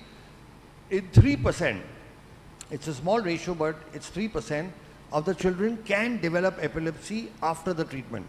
But if it does happen, it is treated with medicines and it can be controlled. This risk is not there in children who don't have epilepsy. So in children who have epilepsy, there is this 3% possibility. Otherwise, it's a completely safe treatment. We have a 0 risk of infection. We have no patient so far who's become worse than what they were before. As a parent, your main issue will be, my child should not become worse than what he is. So about that, I give you an absolute guarantee. And they're very strong words. A guarantee that a child will not become worse than what he is. He will not lose any skill that he already has. He's only going to improve. My question following that, again, thanks Sarah for that excellent question. I think that puts a bit of anxiety down. But in what age groups do you get the best results? Or who is the youngest patient? What's the age of the youngest patient you've developed with, you've dealt with? But also I want to know what age groups we should be targeting to make sure we maximize the benefits of stem cell.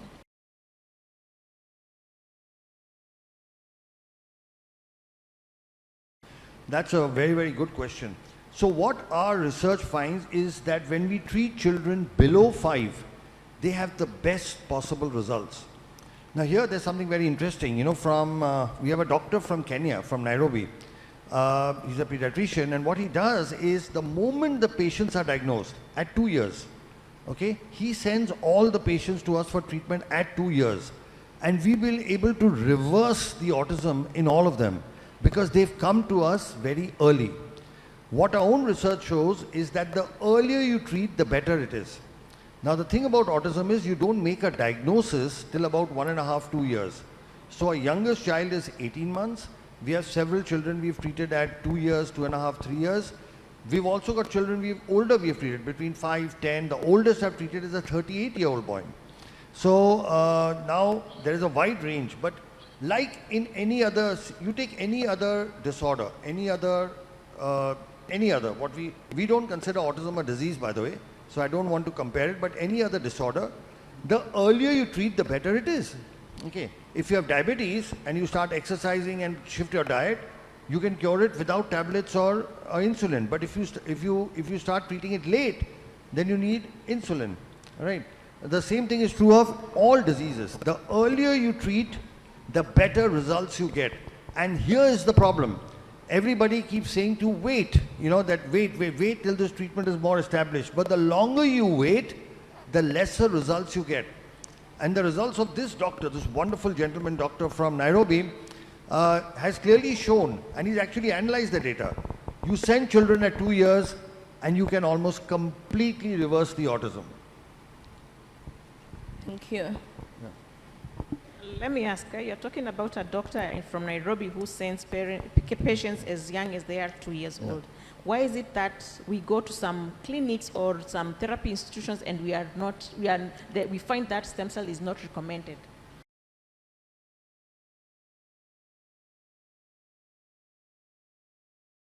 Okay, that's a very interesting question. See, I'll tell you, and I say this openly, I don't mind saying it. All of us in Asia and Africa have what I call a colonial hangover. They're very strong words. What do I mean by that? When a doctor from the Western countries, from America, England, with a tag from Harvard, Oxford, Stanford comes, all Asian and African doctors start believing in them. All right? But when work comes from Asia and Africa, we don't believe in our own people. Now, stem cell therapy has evolved in the East. So India, China, Korea and Japan, we are the leaders. Okay?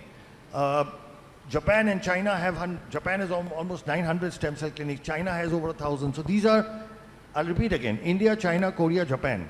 The Western, in this particular thing, so the world's first scientific paper on cell therapy in autism was published by us from India. The second paper came from China. The third paper came from Italy and Ukraine. And the fourth and fifth paper came from America. This is a race that India and China have the gold and the silver. The Americans don't even have the bronze. They are fourth and fifth. I'm just in a lighter way. So our own doctors don't believe in it because they say, why is it not coming from the West? Okay. So this is the fundamental problem, is because this is an Eastern-driven technology for various reasons. There are political reasons, there are religious, there are several reasons due to which it didn't develop in the West. It developed more in the East. But now the West is trying to catch up. So in America now, at various universities like the Duke University and several other centers, they've now started doing it. But they are 15 years behind us, 15 years. So once now they start doing it, trust me, your own doctors will start recommending. Once the results start coming from America, they will start believing it. There are a couple of other reasons as well. One of them is that a lot of developments in the medical world are driven by the pharma industry, big pharma. We know that. We saw what happened in COVID. It was, the big vaccine companies and all of that. Now, the treatment we do is not supported by big pharma because they have nothing to gain. In fact, they believe they have everything to lose. So the CEO of one of the biggest multinational companies told me, Dr. Sharma, you are an existential threat to us. I said, why are you saying that? He said, if you make everybody okay, who will take our medicines? Do you understand? Right now, children with autism have to take a lifetime of drugs. A lifetime of drugs for hyperactivity, for so many issues. When we treat them, they stop taking the drugs. So do you think the pharma industry is going to back us? They will not. Like the words he used, it's an existential threat. Right? So I'm not saying they're actively opposing it, and sometimes they do actively oppose it, they do a lot of things, but it doesn't have the support, So in various medical conferences and things, if the pharma companies are backing it, they won't even permit lectures on stem cell therapy. So these are a couple of the reasons. One, it's East-driven, and second, it doesn't have backing from big pharma. Did that make sense? Thank you so much. And again, following that, the big pharma, I've heard that the US Food and Drug Authority has not yet approved stem cell therapy. Oh. Is that so? And what have you done about it? That's very interesting.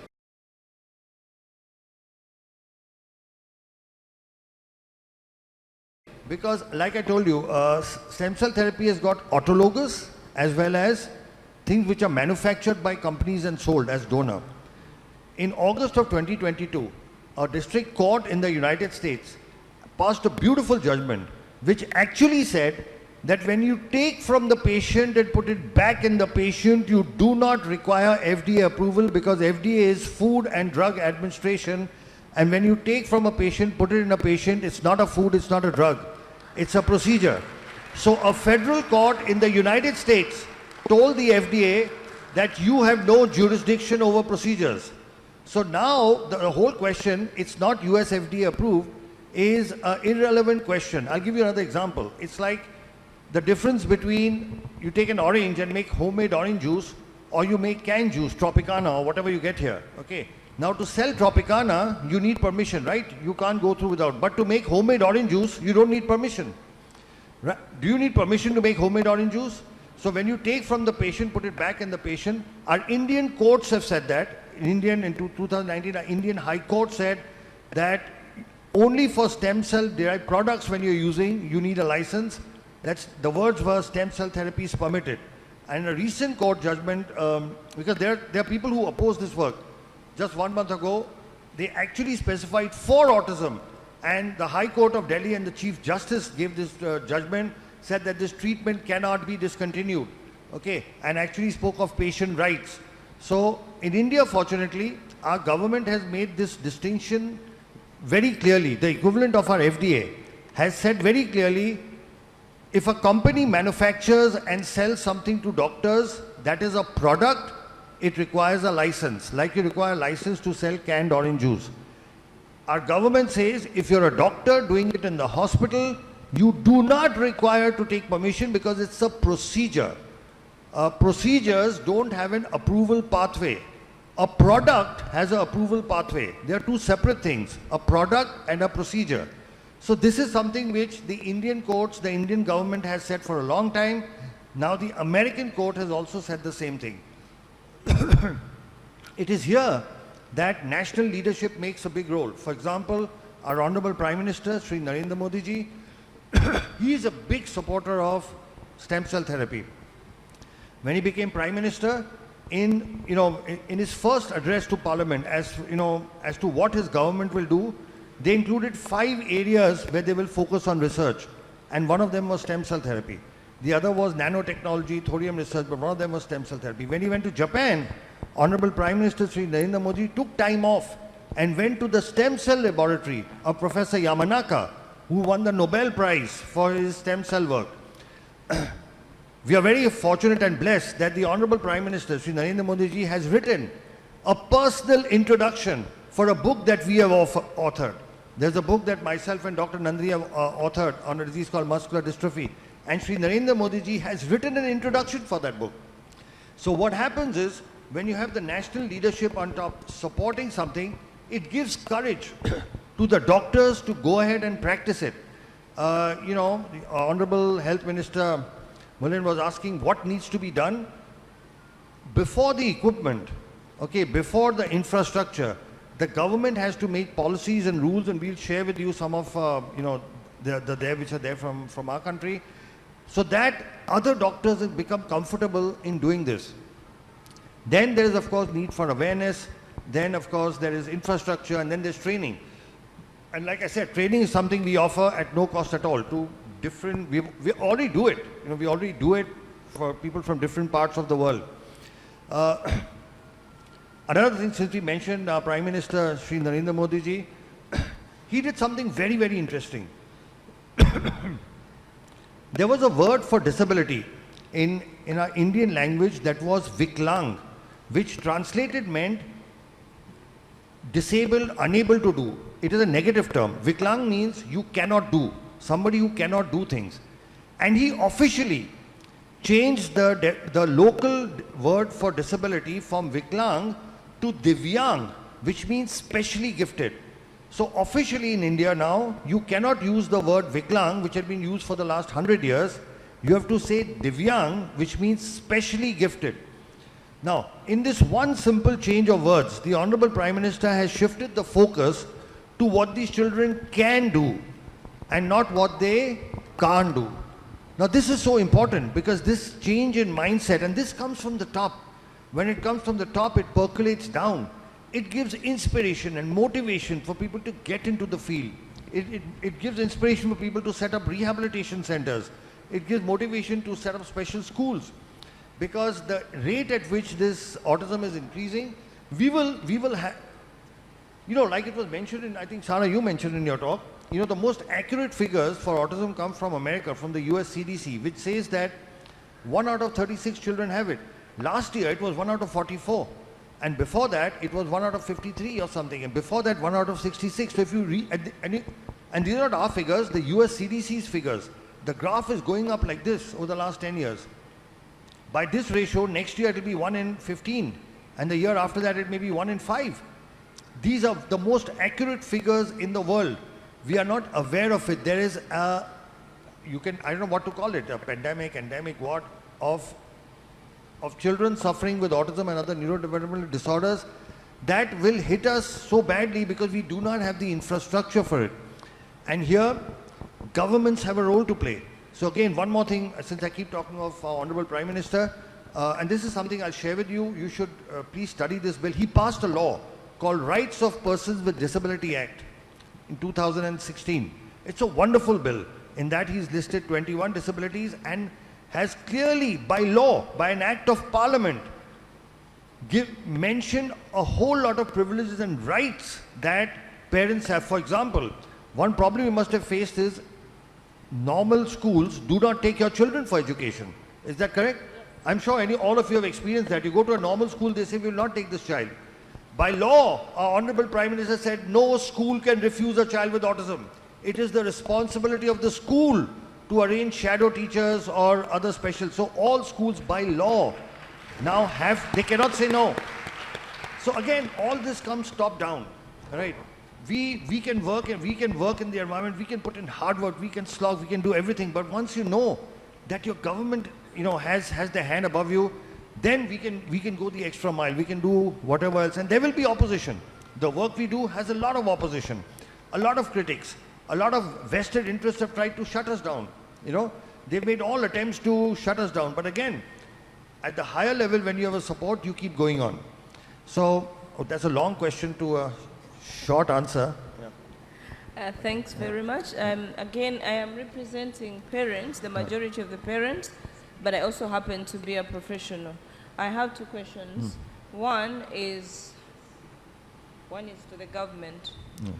I think in East Africa, maybe I would speak for East Africa that I know most, we do not know the magnitude. We do not know how many people are living with autism because we haven't done the researches that document those figures. It's only a few of us that can come out and say we have children living with autism, but we do not know how many out there they are. We'll advocate as parents, we'll come to you and knock at your doors. We need to carry out this research to know, because like they said, it's a pandemic, but we don't even know what we are talking about. We need funds, we need a budget aside to get into the nitty-gritties and know how many children we are planning for that are living with autism. That's not a question, it's a plea to the government. My question is, as a mother with a child on the spectrum, I take my child for treatment and the child is, given whatever they are given. But as a mother, I think I'm more autistic than my child. I have the worries because I understand what autism is. And I worry about the future of this child. Do you have anything for us as parents to also manage those symptoms that we display of anxiety, of depression, of hyperactivity? Because when you go to a hospital, I can tell you some of the parents will slap the doctors because they are frustrated and angry. Do you have anything for us or any advice for us as parents? That's one question. I'm happy you're clapping for me because it's been a journey. You actually, even when you go to church and your child is discriminated, you're angry and frustrated and rude. Then the other is, what is my role in all this you're talking about as a parent in the management of this autistic child?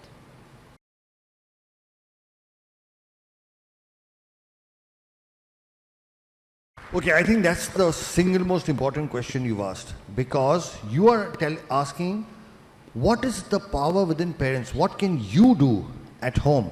And I think that's a very, very important question. So let me start with, there could be multiple answers to this, Dr. Alvia. First, I want to appreciate and thank you for coordinating this because you are a parent as well as a doctor. That's why I think they've decided to keep you in the middle. You have parents there and doctors here.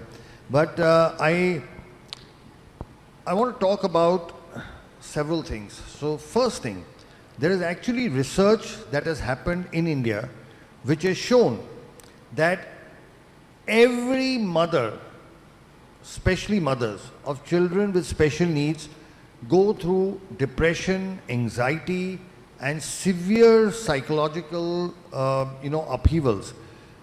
Many of them even contemplate suicide. We've had several mothers who've actually not just thought of, but attempted suicide, and not just once, 2 or 3 times. And whereas for others, they may not understand, I think as mothers, you will understand why a mother would want to commit suicide, because it's just so difficult to handle. Now, the thing about autism is it's called the silent disability because you can't see it. The children look normal, right? They look normal, and so, but looking after them day to day takes a lot of spiritual, emotional, physical courage and efforts. Right from morning, from getting them up to getting their basic toilet and clothing, to feeding them, to taking them to rehabilitation centers, everything is such a challenge. It's not like, you can just walk across. It's like you're walking across with a haversack and 2 heavy bags. Everything is a challenge. Everything is difficult. Every single step.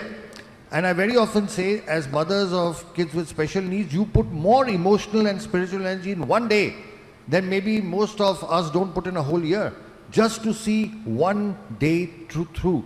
So, yes, it takes a lot of energy, devotion and concentration.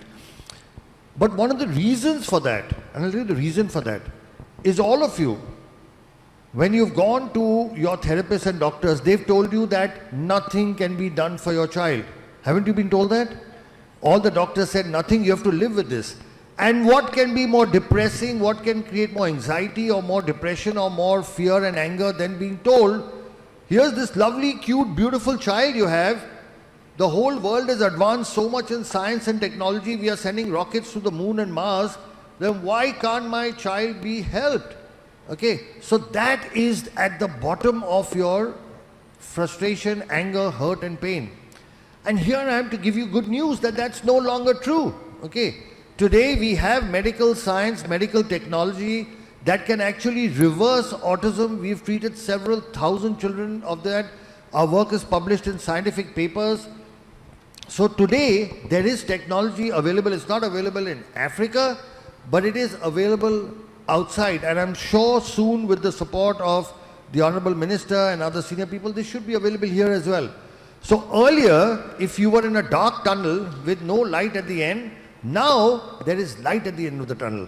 And once there is light at the end of the tunnel, a lot of your anxiety and depression goes away because now there is something you can work towards. So that's the first good news that we have to spread. The news that autism cannot be treated is a 50-year-old, 75-year-old myth, which is no longer true, because we have shown, we have proven through having treated thousands of patients and our scientific publications that this is no longer true. Now, a few things I must tell you from what we have learned from, by the way, we learn much more from parents than we, read from any book. So, we've been doing this work for the last 15 years. We have several children who are off the spectrum, and this is what we have learned is required from parents. First thing, an unconditional acceptance of your child the way the child is. Okay, what happens is we ourselves start thinking that a child is less than, that there is a child is not adequate, there's a problem. See, suppose your child had appendicitis, or he had a stone, or he had some lung problem, or even if he had a heart problem, would you think your child is less than? No, you would think you have a normal child who has a medical problem. Yes or no? Let's say your child had a hole in the heart. You don't think there is a problem with your child. You have a normal child who has a hole in the heart. Okay, you fix it. But when a child has autism or a child has cerebral palsy, we think there's a problem in the child. No, so that's the first thing you have to change. Our children are different. They are not less than. I'm repeating it in reverse. Our children are not less than. They are different. Just like somebody can be tall and somebody can be short, somebody can be fair and somebody can be dark, somebody can have black eyes and somebody can have blue eyes. Some people have brains like us and some people have brains like our kids with autism. That is the only problem, and that is something which can be fixed. So the first thing we have learned is we have to accept our children the way they are, in no way be embarrassed or ashamed or look at them as less than. Be proud of what our children are accomplishing despite their limitations. Step one. Step two, what we have learned is the importance of family. Nobody talks about that. All right? What we have found is when the family works together as a solid unit, the children tend to do much better. Very often what we find is the entire burden comes on to the mothers. And here I'd like to address the fathers in the audience, if there are any fathers, that the father has a very important role to play. See, majority of kids with autism are boys. There's a 4:1 ratio. And as I'll address all the fathers. When we were small, who did we look up to? We looked up to our fathers for behavior, right? The mother was for love, affection, food and all that. We always looked up to our fathers. Kids with special needs also look up to their fathers. But unfortunately, fathers have to make a living, they have to work, they're outside, and they're not able to spend enough time. What we have found is that when fathers spend time with autism boys, the kids recover much more and much faster. We've actually found that what it takes an autism father 1 hour to teach, it takes the mother 4 hours to teach the same thing. Not because the mother is not a good teacher, because the children learn faster from their father. So we have found that family is the single most important thing, and that kids whose families are supportive when they work as a team. Who wins a cricket match or a football match or a hockey match? The better team. And the family is also a team. And when the family works in sync, with the mother doing some things, the father doing some things, the other brothers and sisters doing others, grandparents have a very important role to play. In fact, we find that children who live with their grandparents tend to do a little better, because grandparents have also a big influence.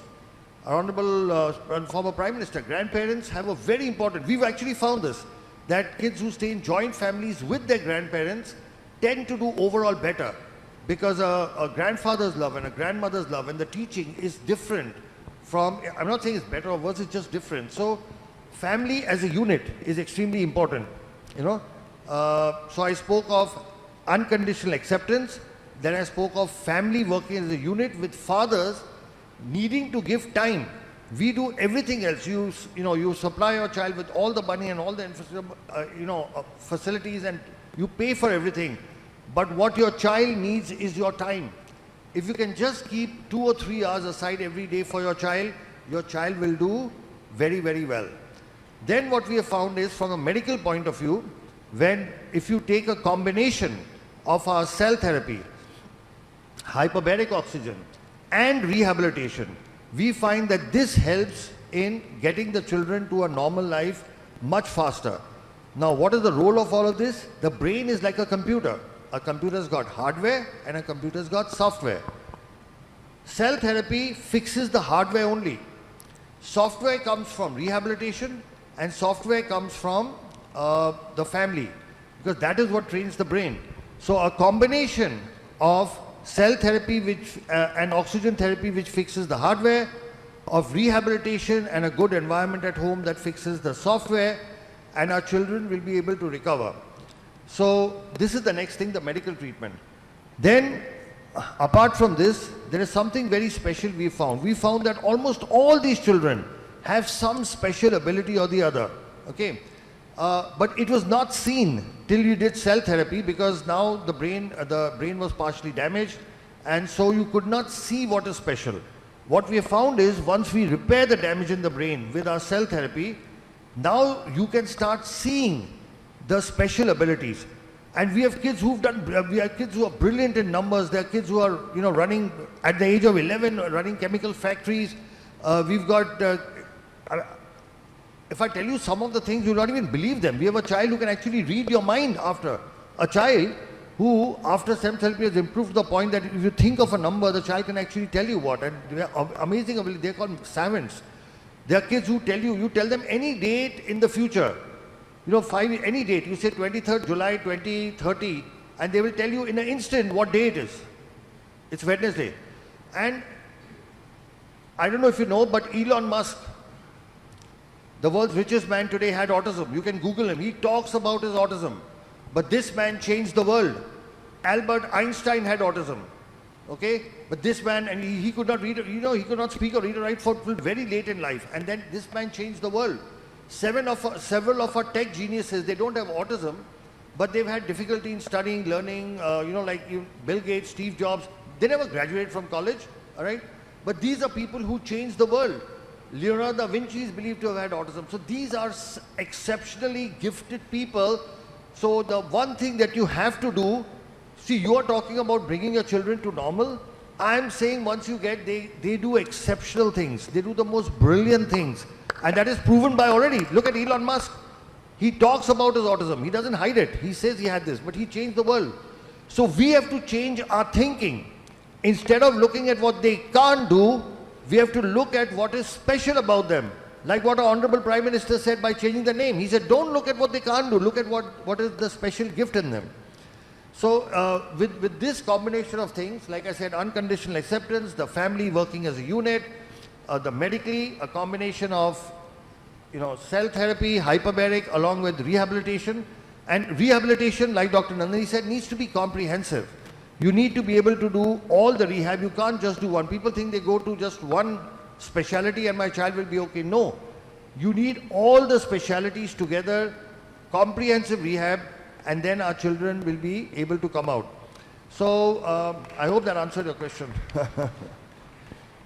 Yes, so maybe, wow, this is like a ray of new hope. Yeah. I'm sure all the parents here, some of them who might have lost hope, but with everything that you've explained, it's actually truly inspirational. So my question is, you've spoken about stem cell therapy, and I'm sure in the minds of many parents, they are wondering, wow, it's expensive going to India. Before even you think about how much the operation cost, you think about even the air ticket and the flight and accommodation and everything. So is there any plan to bring this in Africa?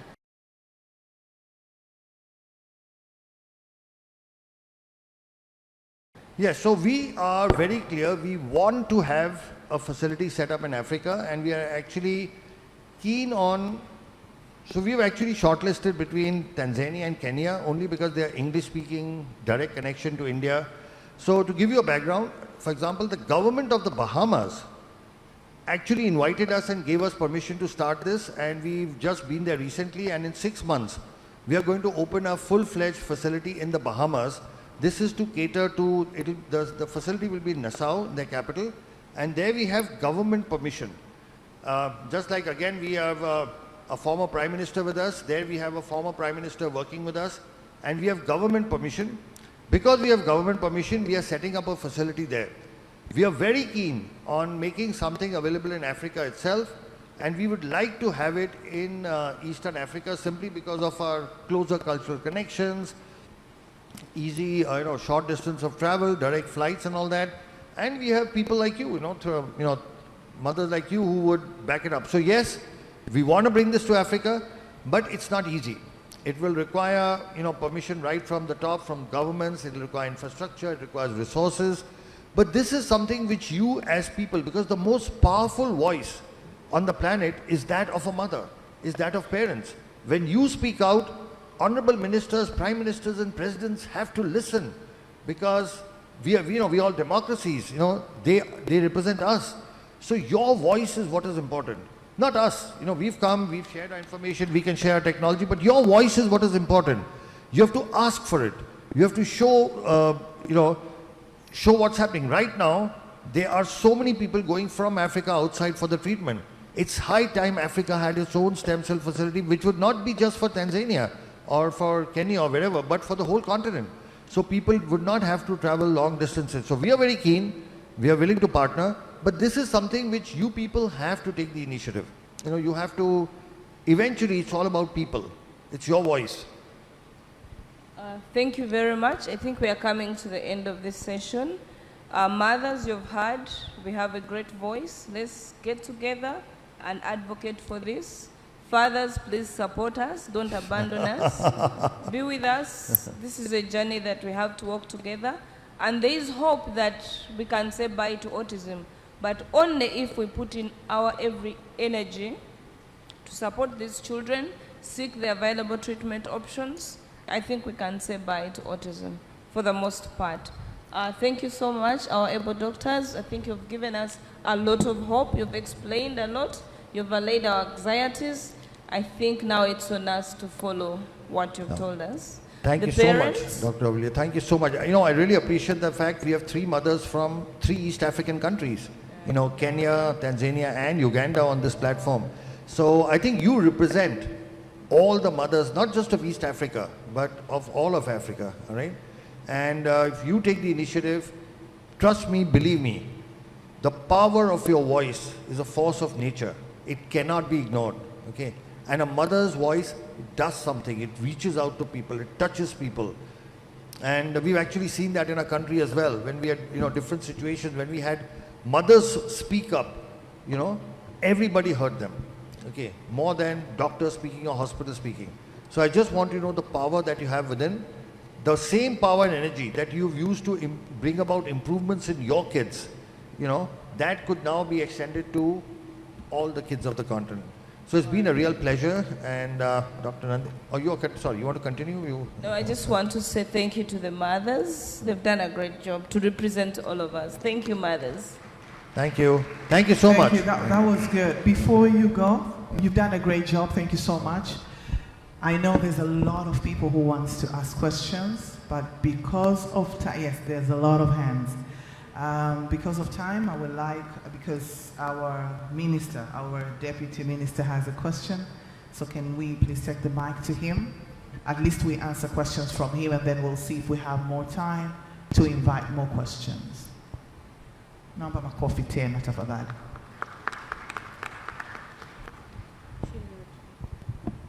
Karibu sana mheshimiwa. I don't think it is a question, it's just good news perhaps.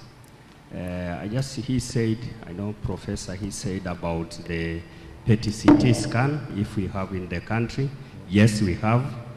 It is in Ocean Road, okay, our Cancer Institute. So actually last month they completed it to connect it so that it can start function. We expect this month it's starting to work. Very good. Yes, so we have that. So it's a good news to the parents when we are talking about PET-CT scan now we have in the country. Another thing is hyperbaric oxygen machine, you said. Yes, we have it in Muimbili. Yes, in 2 weeks it will start functioning. So we are working with the professor so that we can see, so that it can accommodate everything you want. You were saying if it can accommodate everything, but if not, we can make sure that it will accommodate. But we have those 2 things, then now we remain with issue of, yes, we are doing bone marrow transplant. Yeah. Please, perhaps the professor can explain a bit. Thank you, Honorable. So just to add, to increase the insight, we are also doing bone marrow transplantation. Okay, very good. In one center, we are doing autologous bone marrow transplantation. Okay. In another center, we are doing allogenic bone marrow transplantation for children with sickle cell. So I think that also opens the potential for doing stem cell transplant. Absolutely. Yeah. So all the technology is there. We just need to put it together now. You know? That's great. Yes. Wonderful news. Yeah. Yes, that's what I'm trying. I just have to say that so that the parents can hear that. Yeah. You talked of many technology, then we can see how is our capacity by now, then we can move from there going forward. But something is going on. Thank you. Thank you so much.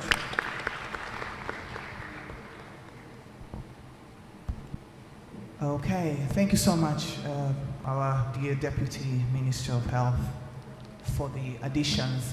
And I would like to also, with due respect, call you, Honorable Deputy Minister, to come on stage and give these beautiful people something that we've prepared for them. So please, if you don't mind, kindly come on stage. The panel discussion was great. Thank you so much.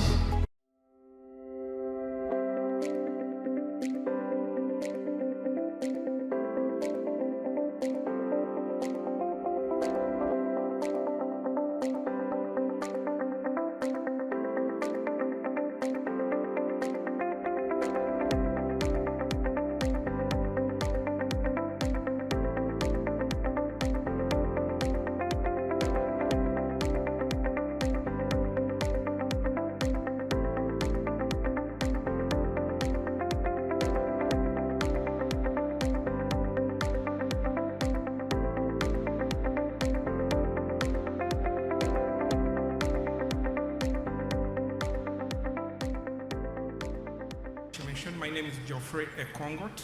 I'm the chairman of Autism Society Uganda. It's an honor to be here and to play this role on the International Day of the World Disability Day. I now take the honors to welcome Tom Land. But before I welcome him, Tom Land, also known as Thomas Land, was diagnosed with autism at 13 years old. Since accepting his diagnosis, Thomas has been recognized as an author, speaker, and emerging leader in the autism community. Tom Land is the world's first Toastmasters accredited speaker with autism. The Toastmasters accredited speaker distinction is reserved for the finest professional speakers in the world who fulfill numerous criteria, then compete for the honor in front of a huge live audience. Now, imagine having autism and meeting that challenge, because that's exactly what Tom did. Tom is one of only 90 accredited speakers in the world, and the only one with autism.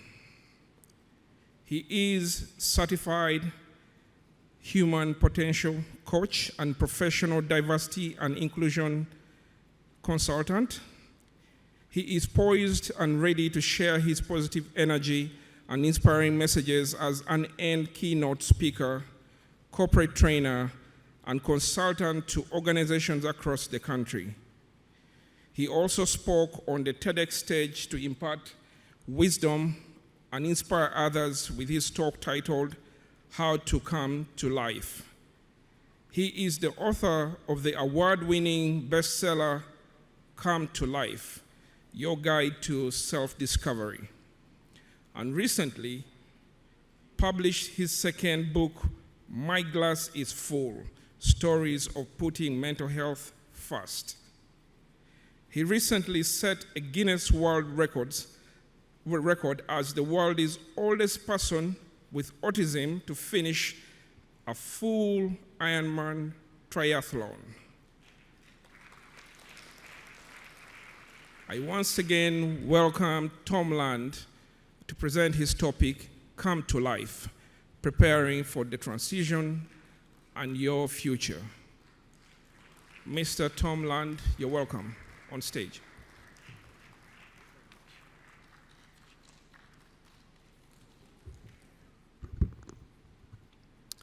Hello, everyone. Thank you so much for having me today. It's an incredible honor to be in your presence at this conference, and it's actually something I wanted to share.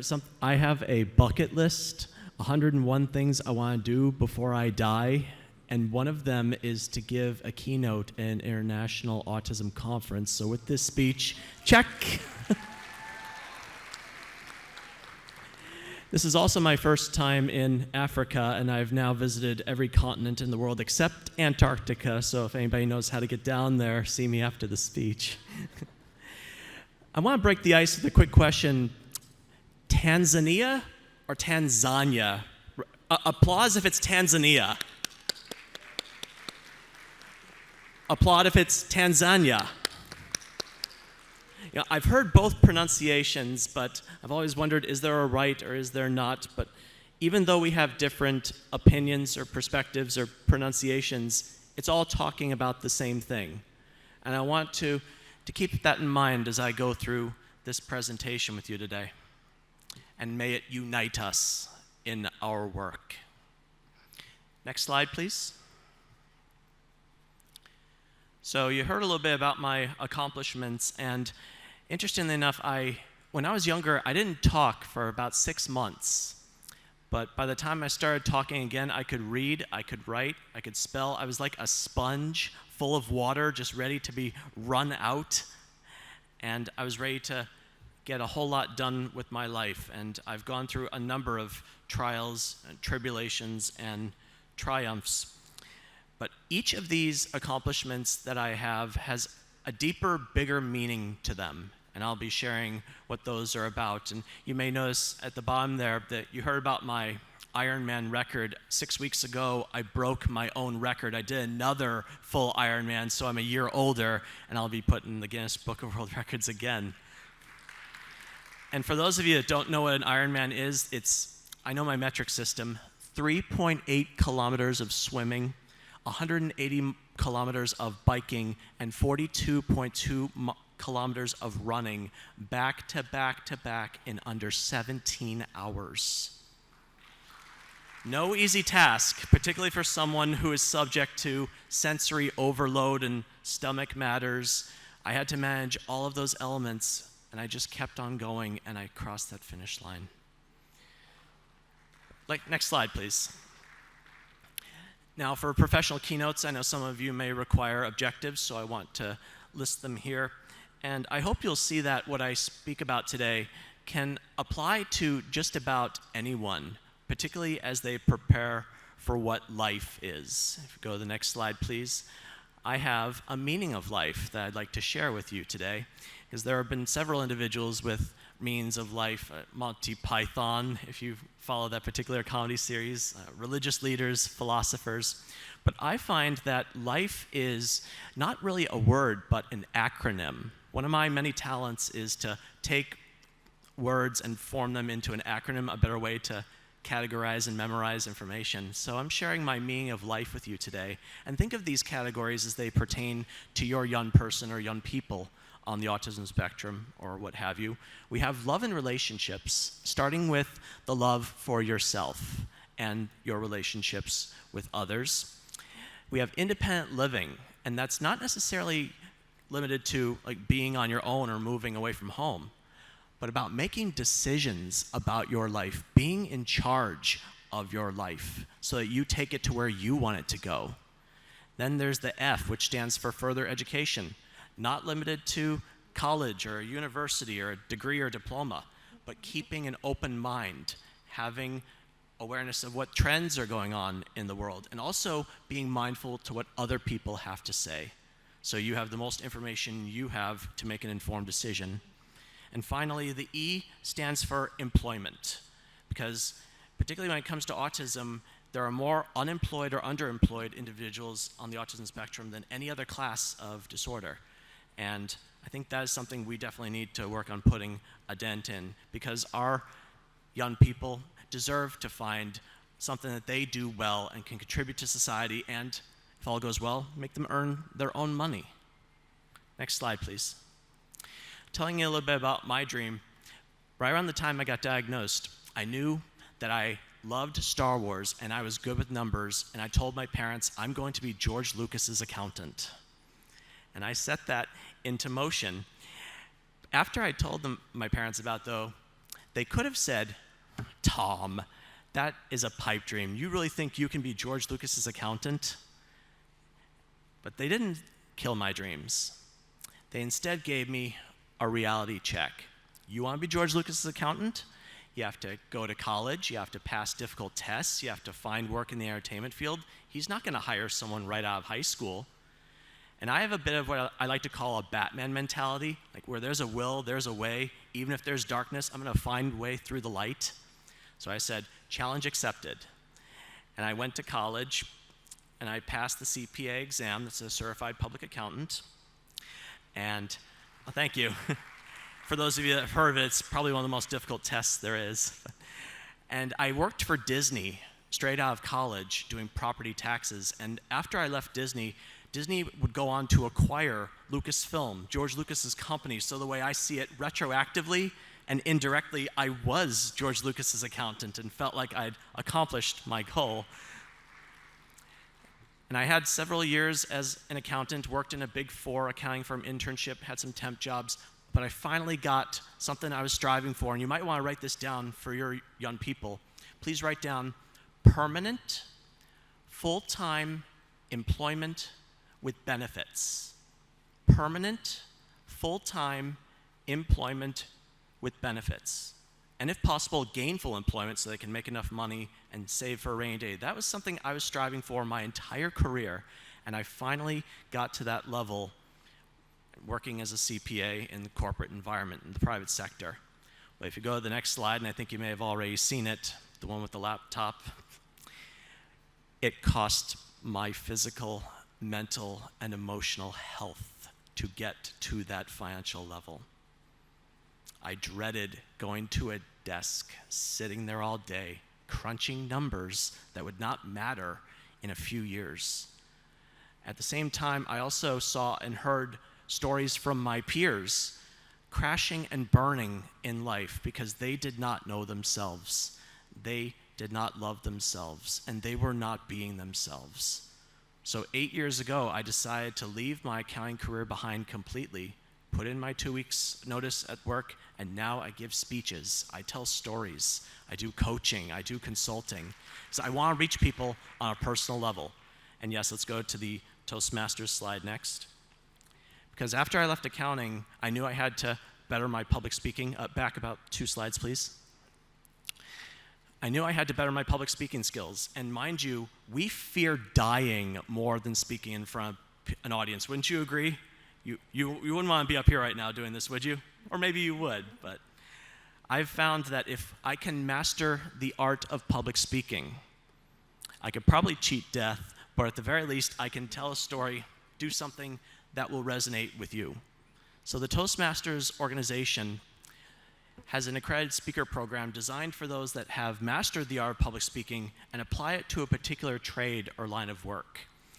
And for someone on the autism spectrum, which is a social communication disorder, and being able to master the art of public speaking, which is essentially socializing and communicating, I wanted to show myself, my peers, and the world that you too can break barriers. You can overcome obstacles. You can shatter ceilings and stereotypes by showing people that it can be done.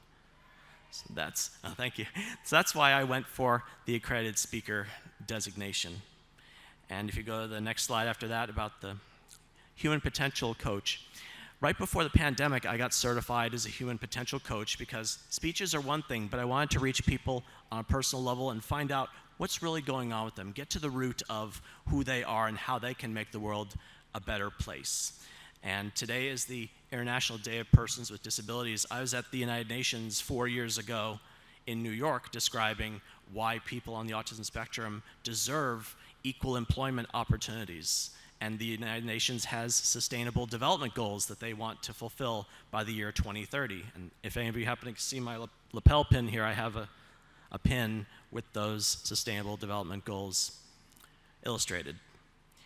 And if you go to the next slide, I have a long-standing partnership with the Los Angeles Police Department Mental Evaluation Unit because law enforcement, police officers, people that protect our community, our young people are likely going to have an encounter with them. They may not have had one yet, but there's a very good chance that they will. And our officers need to know what to do. So I share my stories and give them pointers on how they can best serve our population. But there's another thing that was overlooked that my mother and I put into play. Next slide, please. And that is to teach our young people what they need to know when it comes to interacting with the police. Because ladies and gentlemen, just training the police is not enough anymore. Our young people need to know how to interact with the police. And this could mean the difference, the knowledge that they get from this movie, Be Safe, which my mother created based on stories from my own experience. Granted, I've never been arrested or imprisoned, and I'd like to keep it that way. But I've heard stories, and my mother was a consultant for families who unfortunately had a young person who wound up on the wrong side of the law. So I urge you to use Be Safe or similar tools that might be at your disposal to show young people how to interact with the police. That could mean the difference between freedom and imprisonment, or even life and death. Next slide, please. So looking at those life outcomes, the LIFE I brought up earlier, raise your hand if you think our population's having good outcomes based on current circumstances. I'm not seeing many hands out there at all. And that's kind of the point, because if you go to the next slide here, particularly when it comes to becoming an adult or accepting a high school diploma. Those seem to be, at least in the United States where I come from, the things that make the services amongst our young people just disappear. They fall off that cliff. They were getting services in school, but once they become a legal adult or get that high school diploma, it's like, you're on your own, goodbye, good luck. And that's not right. Because if anything, autism does not disappear when you turn 18 or get a high school diploma. If anything, adults need more services than most. They need that support. It is a lifelong condition. And we can do better to support our adults as they grow up and walk through life, figure out who they are, what they want to do, and how they can make the world a better place. Next slide, please. So how do we empower individuals with autism and improve those outcomes when it comes to life? And that brings us to the next slide, which is a book that I wrote called Come to Life. After I left accounting, my mother and I put our heads together and decided to write a book sharing my secrets to success. Because a lot of times people are lost when it comes to what's out there for them, or when they turn 18, it's like, now what? And when I started college, I had a huge realization that there were so many choices that had been made for me, like my classes were decided for me. I was now at the point where I had to be the one to make decisions. Ladies and gentlemen, life doesn't come to you. It's up to you to come to life. And that's why I named the book Come to Life. I think too many of our young people are sitting back at home waiting for some kind of miracle to just drop into their lap. You have to be the one to go out there and find what you're looking for. Pursue the success and the life that you crave. Nowadays, those go-getters are being the ones that go out there and make things happen. They are the ones that are taking charge and being the change they want to see in their lives, as Gandhi would say. So I explained to my peers in the chapters of Come to Life, which I'll be going over with you today, how they can be their best selves. Next slide, please. Beginning with chapter 1, driving your life forward. Now, mind you, you do not have to know how to drive or operate a vehicle to drive your life forward. Wouldn't you agree? But as far as where you are in the car of life, if you will, you could be in the driver's seat, you know where you're going, you can get yourself there. Or maybe you're in the passenger side, you have an idea of where you want to go, you're telling someone else to help you get there. Or maybe you're in the back seat of the car. You don't know where you're going, may not even care where you're going, you're just along for the ride. Raise your hand if you think your young person's in the back seat right now. Okay, we've got a few people, but really what Come to Life is all about is about getting our young people out of the back seat and at least into the front so they have some say in where their life is going. That is the foundation for success. Next slide, please. Now, one of the first questions my mother asked me as we were getting this book together, she asked me, if you could tell your peers one thing, what your secrets to success are, what would it be? And I said, know yourself, love yourself, be yourself. That's a mantra. Yes, thank you. That's a mantra that I created and I live by to this day. And we have a term in our family called video talk. When I say something I heard in a movie or a TV show, and my mom asked me, was that video talk? Did you hear that from somewhere else? I said, no, that came from up here and in here. And it's what my message is to my peers, and I think the world as a whole. Know yourself, love yourself, be yourself. That sets the tone for what comes next. So as far as driving your life forward, and then we get to the 3 elements of that mantra. Next slide, please. Starting with knowing yourself. Aristotle said, knowing thyself is the beginning of all wisdom. And this is particularly true when it comes to a diagnosis or a condition you may have. Raise your hand if you have not told your young person about their diagnosis. Really? All of you have told your young person that they have autism and they understand it completely? That's pretty impressive. But in some cultures, they do not tell their child about their diagnosis. There could be many reasons for that. Parents might be in denial. They think it'll crush the kid's spirit or self-esteem. And all too often, that causes the child to become confused because they're going to grow up, possibly sense something is different about them, and they're going to go to their parents looking for answers. What's going to happen then? And if the parent knows about it and doesn't tell the child about it, how's that going to help the relationship or the family dynamics? And also when it comes to knowing yourself, it's also about understanding not just your strengths and what you're good at, but also your, what we call in Toastmasters, opportunities for improvement. And I have my fiancée Rosetta here with me. We're both Toastmasters, so we're both all about observing what's good and what can be improved. And the same has to go for our young people. Why? Because if you focus only on what they do well, there's a risk that they keep making the same mistakes over and over again.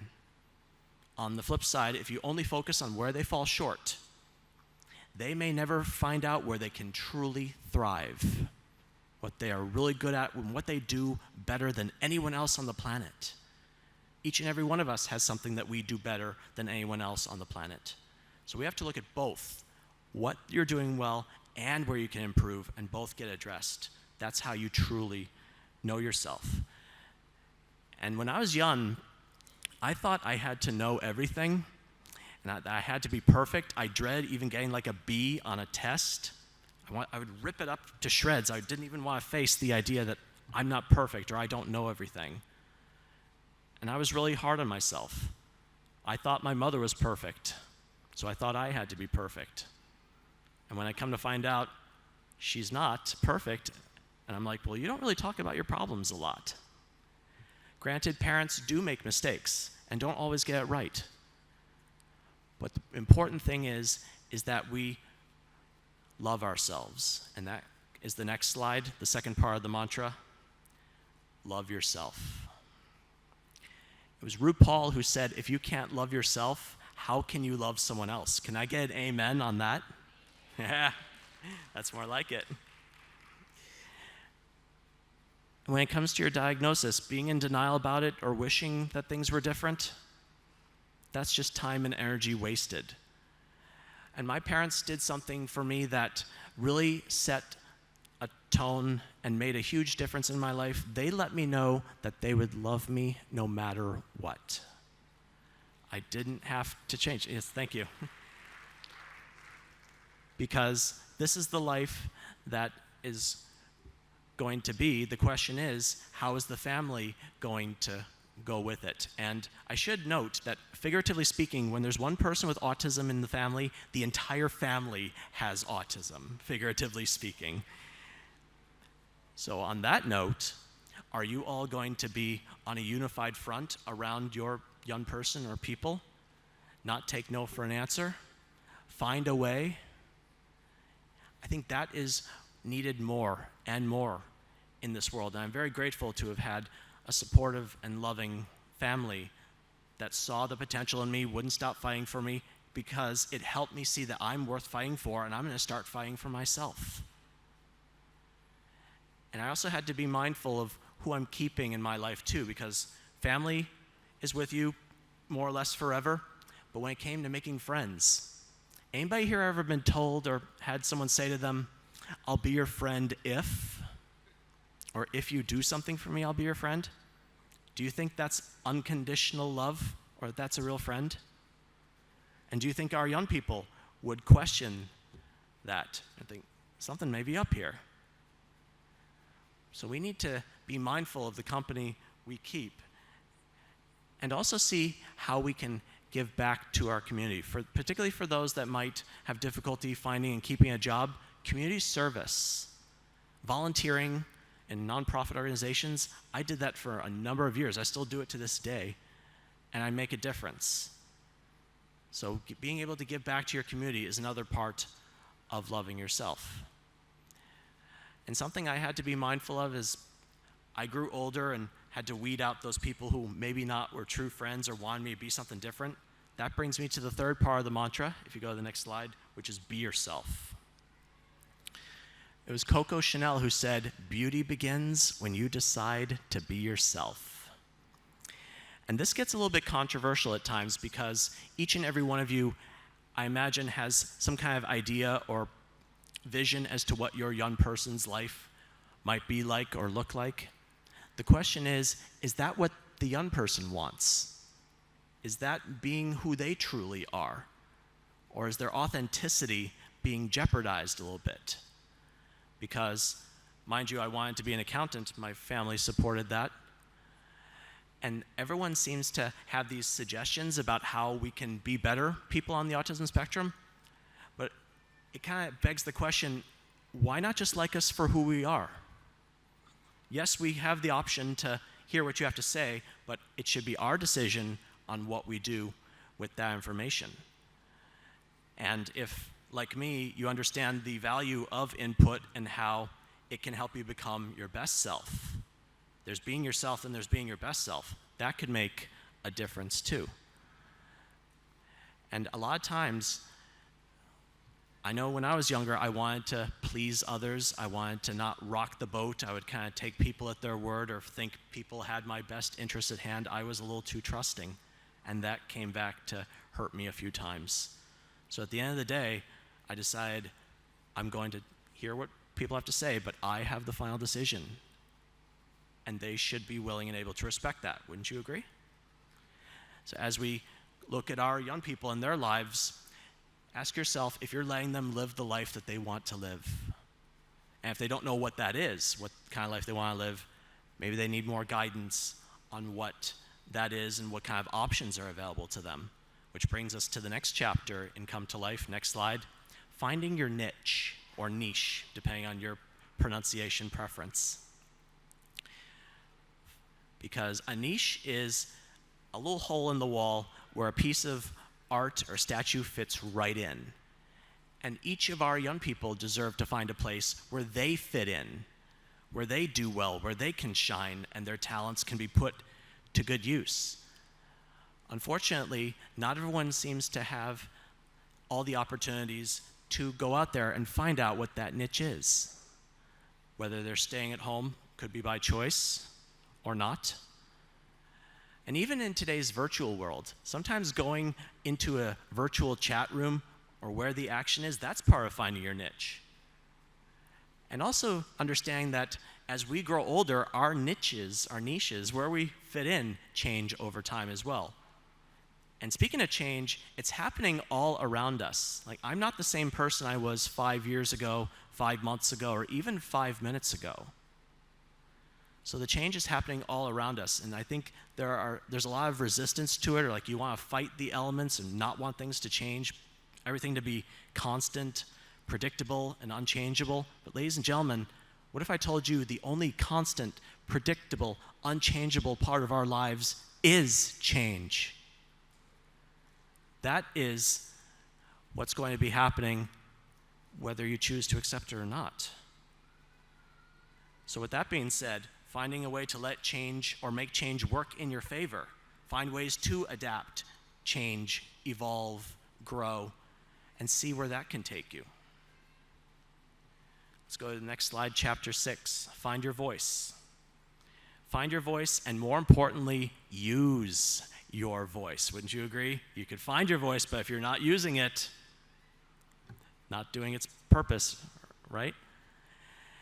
As I mentioned earlier, accepting that you must be the change you want to see in your life. Now, by a show of hands, in meetings such as IEPs that you may have with your young person, raise your hand if your young person is not present at these meetings about their future. Okay, so a few of you may not have your young person present at meetings about their future. Well, getting back to that car example, not having them present at the meeting, that's like them not even being in the car at all. Wouldn't you agree? It's like taking them, getting them out of the seat that they're in, leaving them on the side of the road, and you driving off without them. And they may or may not have the tools to call an Uber or follow you or catch up or call for help. It's like leaving them in the dust. And parents, you are your child's voice now. Who's going to be your child's voice after you die? A family member? An elected representative? How about the young person themselves? And I want to really make sure that even those who may not or have difficulty speaking, they can still find a way to communicate. Just because someone isn't speaking doesn't mean they don't have something to say. Do you agree? Let's go to the next slide. Now, when it comes to speaking and reading, my mother wrote a book about reading comprehension called Drawing a Blank. This is available on Amazon, and I want to encourage you to have a look at it as far as in connection with further education. How people on the autism spectrum, while they can read the pages or the words on a page, they may not always know what the words mean or understand how it applies to life in general or maybe a lesson to be taught. So that's something to be mindful about as you look at your children, your young people, looking to read and, more importantly, understanding what they read. Because that is a large part of being a productive member of society and understanding how they can better themselves as a whole. And let's go to the next slide. I'm starting to wrap up a little bit here. But the overall conclusion of Come to Life is I believe each and every one of us can be the hero in our own lives, particularly our young people. They have struggles, they have failures, but there are also successes and triumphs. And isn't that part of what being a hero is about? You fall down, but you find a way to pick yourself back up and keep moving forward. I know I had to do that when I was doing the Ironman triathlon. If you go to the next slide. I actually failed finishing an Ironman twice before I finally did cross the finish line for the first time. And I heard the other day that we need to walk the walk more, but I swam the swim, I biked the bike, I ran the run. And I actually want to pose a little bit of a challenge out there. See, I'm going to be 40 years old next Thursday, 40 on the 14th. So if there's someone, it could be in this room, maybe listening live now, or someone who hasn't shown themselves yet, I want to see if there's someone over 40 years old on the autism spectrum that can finish an Ironman and beat my record. So that's my little challenge I want to put out there into the universe. And I'm happy to give you some pointers of what you're in for. But I believe each and every one of us can be more than even we think we are sometimes. Because there were times I wanted to quit that race, but I thought to myself, there's someone who's going to see this finish and is going to put it into their survival guide, and they'll think, Tom went a little bit further, I'm going to go a little bit further too. Next slide, please. Because that victory awaits you. Yes, times are tough, there are struggles, you may not always get it right the first time, but what are you learning? What are you doing to change the circumstances, make things different or better the next times around? Each and every one of us can do better when we commit ourselves to that perseverance and the change we want to see. And if you go to the next slide, I encourage you all to see how Come to Life, it's available on Amazon, can help you come to life physically. Go to where the action is, whether it's in person or online. Come to life mentally, be able to pick yourself up and keep moving forward, even if you fall multiple times. Come to life emotionally. Take charge of your happiness and well-being rather than leave it in someone else's hands. And come to life spiritually. Not so much in the religious sense, but giving yourself to a cause or an ideal bigger and greater than yourself. That will help make the world a better place. Raise your hand if you want this for your young people coming to life, physically, mentally, emotionally, spiritually. That's what I like to see, all those hands. So next slide, please. I relisted those objectives for those that were interested in seeing them. And next slide, revisiting my life definition. I saw in a breakout presentation yesterday, it said, we must not prepare the road for our children, we must prepare our children for the road. because I have a belief that the world is simply too big to change for one person or one small group. But look what we have here. One person, one small group can change the world. So I encourage you to go out there, give yourself to an ideal, put your young ones on the forefront, and let's create wonderful, beautiful lives for them. Next slide, please. So if you like what you saw and heard today, I am available for these engagements, and I'm pleased to report that a copy of Come to Life and My Glass is Full, my current books, went to our honored panelists while the photos are being taken. So I'm hopeful that those seeds will be planted on fertile soil so that that manual, if you will, that prequel to transition, that's why I like to call Come to Life, a prequel to transition, to put our young people on the path to the best life for them. And my fiance and I are actually writing another book. Oh, go back one slide. My fiance and I are writing a book called They Said We Couldn't, So We Did. Making relationships work when the odds are against you. Because I do believe we have a story to tell. Our struggles, our successes are going to help see that people on the autism spectrum can and do get married and have relationships that last a lifetime. Raise your hand if you want that for your young person. All right, and that brings me to the end of my presentation with the last slide here. Time and protocol permitting, I believe we have time for questions, if anybody has some. Thank you for your attention.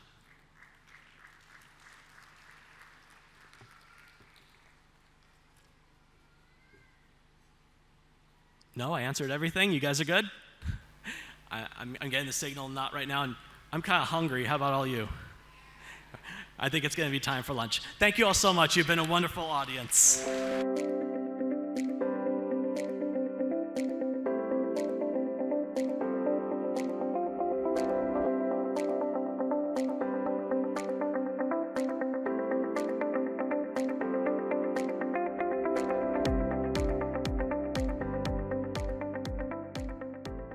Thank you so much for watching the plenary session of ICANN Tanzania 2023 presented by Autism Connect. So to give you a brief about Autism Connect is an association of parents and professionals formed to disseminate scientifically validated information about therapies and treatments for autism.